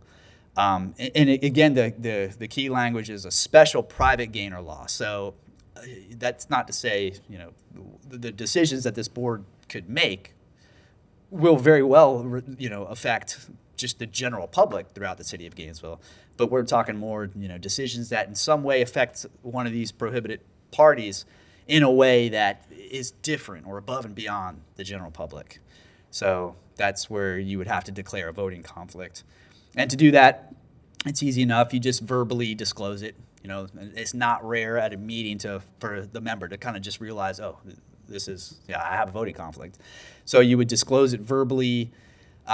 You would abstain from voting, of course, since this is not an elective body, you can discuss the item. So even if you declare a voting conflict, you are authorized to have full discussion about it. You just can't vote on it. That's different than elected officials who can't discuss it and also can't vote. And then after, you just follow up. The law requires that after you give that verbal disclosure, don't vote on it, then you submit a form to the supervisor, or you can just give it to the city staff persons who are manning the board. But you would just fill out a form, kind of just more elaborately disclosing what your conflict was. And I think that is it. Yeah, we don't have to worry about this. So with that, if there's any questions, I'm happy to take them. But if not, again, welcome, and yeah, good evening. Sure. City attorney. Who do you report to? My position is appointed by the city commission. It is appointed by the city commission to represent the city as a whole. So if you ask me who my client is, you didn't, but if you did, I'd say the city. City, okay. But it is the commission that makes the selection. We'll do an evaluation and determine compensation, things along those lines, yes. But again, my ethical obligation is to the city. Do you have a background in utility law? I wouldn't say specifically. I would say that I've been, I'm board certified in city, county, local government law. I've been with the Gainesville City Attorney's Office for it's coming up on 22 years. My background was primarily in litigation, almost exclusively in litigation, although, like I said, I was board certified in city, county, local government law. I've litigated matters involving the utility over those years, as well as practically every other facet of city government. We, as an office, though, we rely on, we have other attorneys in the office. Ms. Larison, for example, has spent time, considerable time with the Florida Public Service Commission, and before that, the U.S. Attorney's Office, and I certainly rely heavily on her expertise in the area of utility law. So, and to paraphrase, you have some utility experience with you and your team. The team definitely does. Okay. Again, I'm not going to overstate and tell you that I am going to be your chief focus when it comes to utility law. In your own words, can you give the definition for everyone of conflict of interest? Just a generic, quick one sentence. I think the conflict of interest depends upon who your clients are. It's a very client-based focused. And that's the heart of where I think your questions are going is the GRU authority a distinct entity from the city of Gainesville? But again, if there's more than one client whose interests might be different in some way, then yeah, I think both the parties and the attorney could have a potential conflict. If a lawsuit is going to be filed by the city, what is the process for that? Is it staff recommendation or is it voted on by commission and mayor? It's my responsibility as the charter officer, city attorney, to prosecute and defend any lawsuits involving the city. Ultimately, I do have clients. Those clients would be in the form of other charter officers, city department heads, the commission, not individual commissioners. This board now is a governing board of the city of Gainesville. So I certainly treat each of them as within that larger client that is the city of Gainesville. Thank you. Just two little things I read. One was put up by the mayor, I believe. The first thing to know, and this is from the Gainesville Sun, June 28th of 2023 at 5:24 p.m. It was a statement put out in regard to why we're all here. The first thing to know is that the new law does not change who owns GRU. The utility is still owned by the residents of the city of Gainesville. Does that sound familiar to you? Does that ring a bell, or do you agree with that statement? I'm not sure how you define residents. The utility is owned by the city of Gainesville. The city of Gainesville is a municipal government that has residents, has ratepayers, has taxpayers, has visitors. Residents, it's always a curious term when we start talking about. Our previous city manager liked to refer to neighbors. But there is a corporate entity, a municipal corporation, city of Gainesville, which operates as a municipal utility. So even the term whether the city owns the utility, I think you could split hairs with. The city of Gainesville is a utility. Okay. We heard today from some of the fantastic people here today that the citizens, residents of the city of Gainesville own GRU. Do you agree with that statement? Again, and you're going to be frustrated because, what does it mean to own? The citizen, and even citizens is a loaded term because, again, we have residents and taxpayers, ratepayers who may or may not be citizens. Citizens usually you think in terms of nationalities, but it is owned by the municipal corporation that is the city of Gainesville. The city of Gainesville will have many stakeholders, is another term you could use for our various neighbors.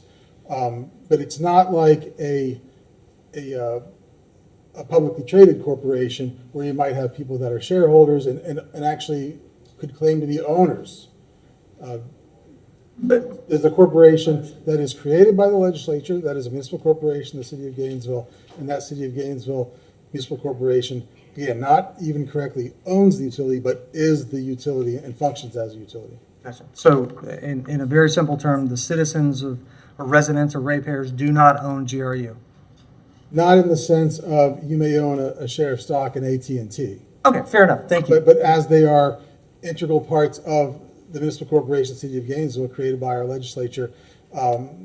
Again, what does own mean? And I know that sounds very lawyerly and maybe frustrating for you. No, I have attorneys on staff. I get it. No, but again, I think it is significant that I wouldn't say someone who says that you've been in Gainesville for X number of years and I'm an owner of our utility. Well, okay, same way they would be an owner, meaning they're a stakeholder of our police department, our planning department, our public works department.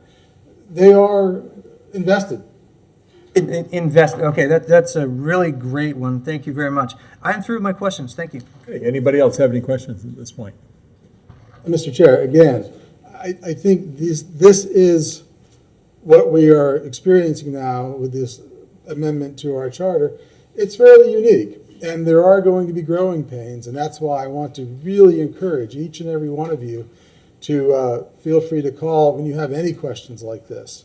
We will be responsive to you. We will try to satisfy your questions. When we can't satisfy your questions, I'll be the first to tell you, I just don't know, and we're going to work it out.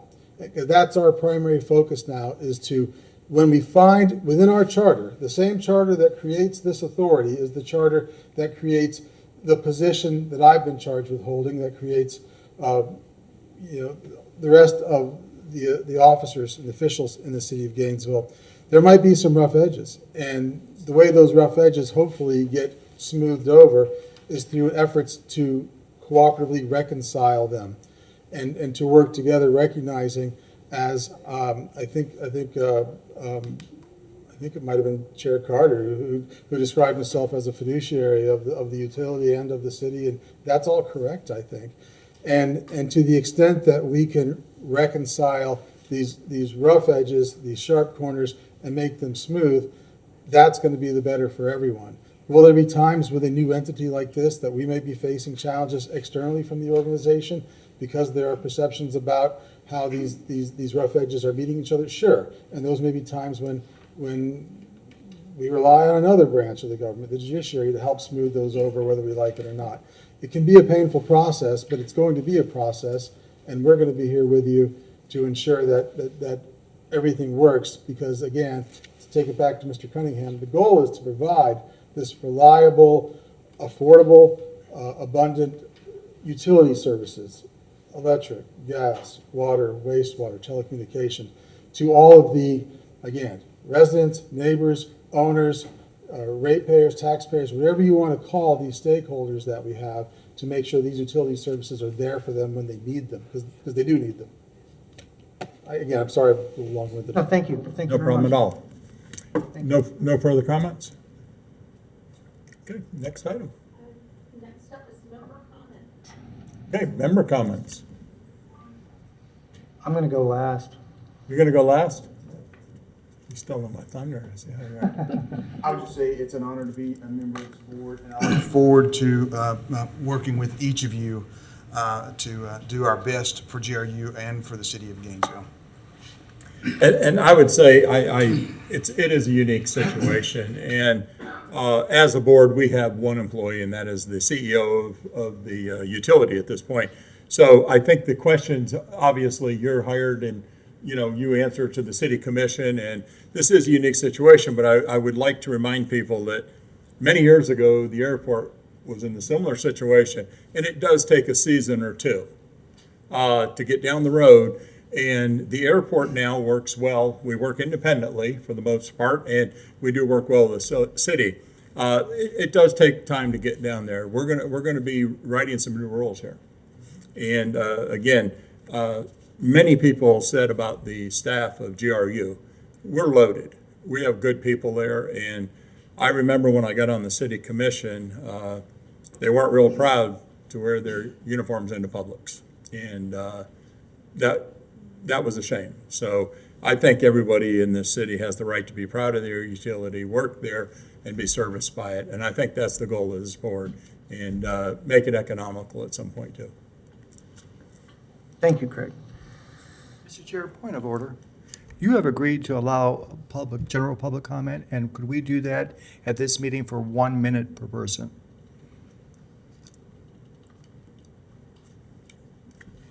I will bring it to the board as soon as Mr. Coates is finished. Thank you all for being here to one of the most unique and historical events in the history of this community. To the amazing work family at GRU, thank you so much for the dedication. Seriously. I hear you and I see you. To the city and county staff of past and present, Thank you for the caring about of this community and the things that you've done. To the past and present leaders of GRU, thank you for dedicating your careers to keeping the lights on and the water running. To my brothers and sisters on the City Commission, thank you so much for the service to this community. As a relatively new commission, it can't be easy to inherit a variety of challenges. As you've recently experienced, life does not dish out participation trophies. Instead, it hands us opportunities to build our character, to reinforce our ethics, and to remember the principles that this city and this utility was built on. As elected officials, I can only imagine how hard it must be to balance getting reelected or elected with true duty-related accomplishments. What you do now defines the path forward.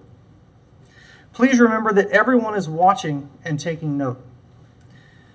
Get up, brush yourselves off, and get to work dealing with balancing the city's budget. GRU is in good hands. To my brothers and sisters at the County Commission, I'm excited to strengthen the relationship between GRU and the county. The County Commission holds a very special place in my heart, and I couldn't be more proud to sit with them and discuss areas such as communications, land conservation, environmental impacts, and of course my favorite, economic development.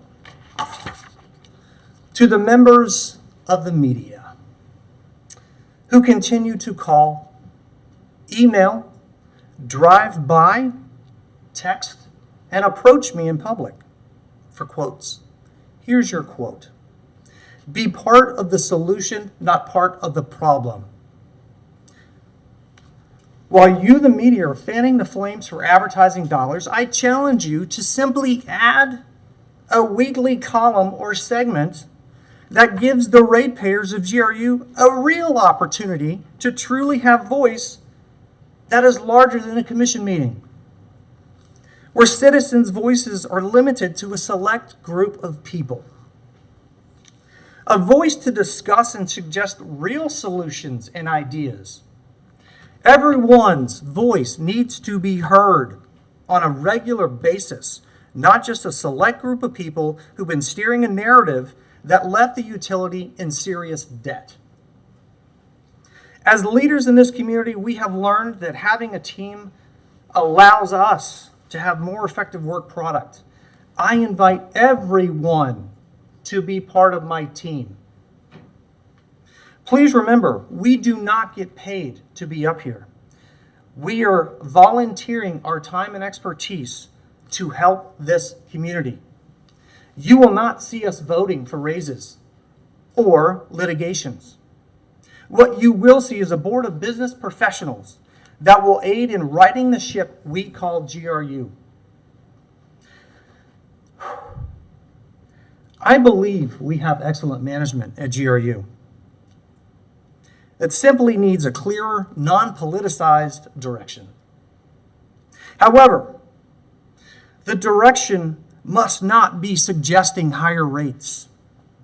If anyone wants to suggest higher rates, please submit your resignation.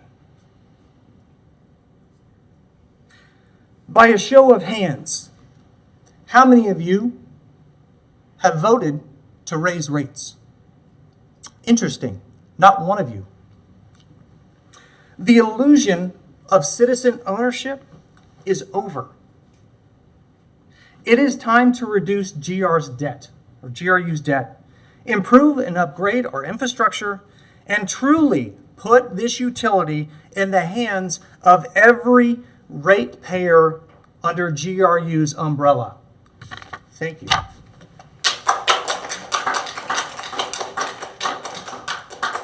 Back to the question from the floor. Thank you very much, sir.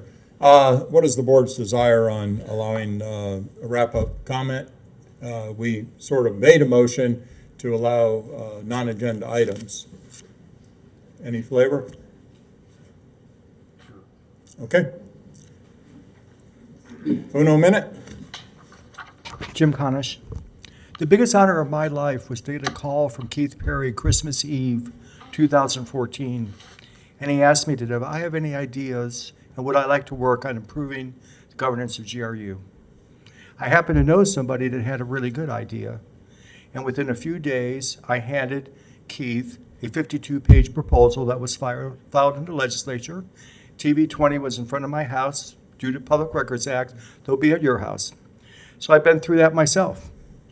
And two places, it stated very clearly that this authority is to be free from the direction and control of the Gainesville City Commission.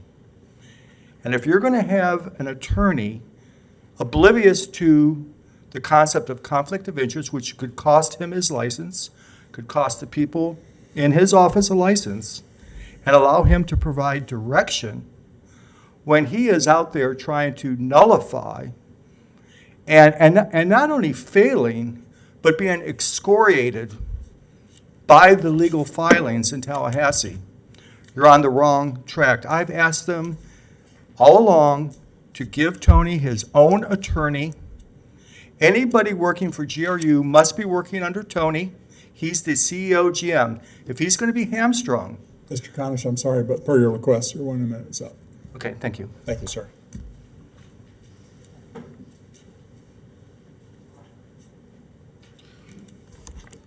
He's going to be a hard act to follow.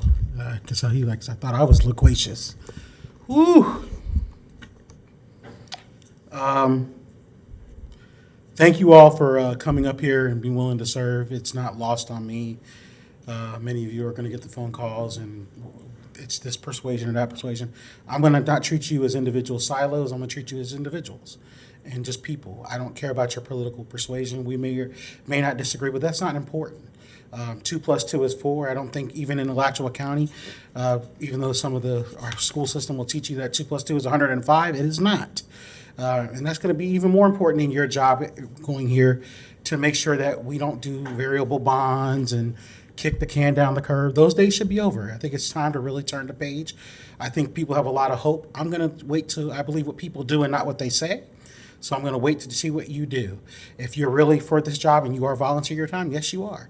Your expertise is going to be in what you do, and I'm going to keep it to 1 minute. Thank you. Thank you, sir. Thank you, sir.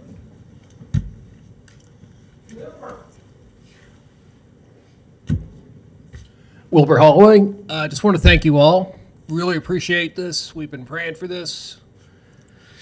It's a great day.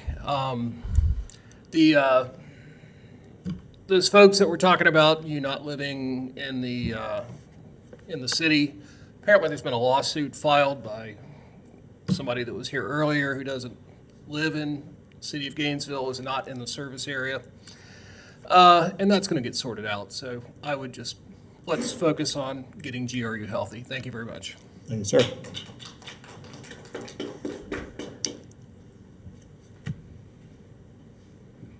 Thank you, Board. Bobby Murmur, Coordinator of the Alachua County Labor Coalition.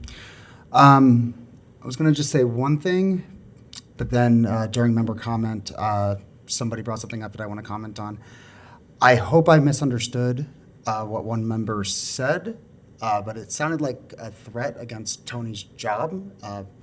Mr. Cunningham, I think you're doing a great job. Hang in there.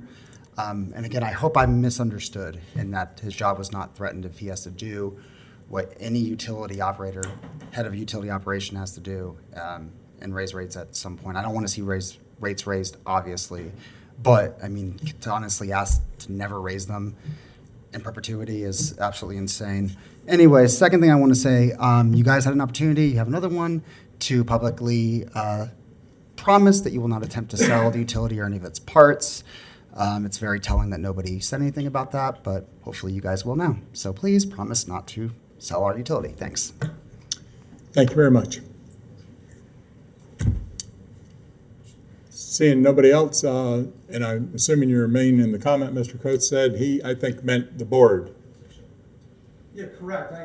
Not Mr. like Yeah, Tony, I think so he said if the board members were considering raise rates, please send in your raise rate. My apologies. I think that's what he No, meant. it's all good, and my apologies if the clapping, drives you nuts, my apologies, but this is a celebratory thing for a lot of people, so I think we should show and express emotion because it's healthy, right? Thank you. Okay. Motion for an adjournment. I move to adjourn. So be it. We're adjourned. All in favor? Aye. We're adjourned.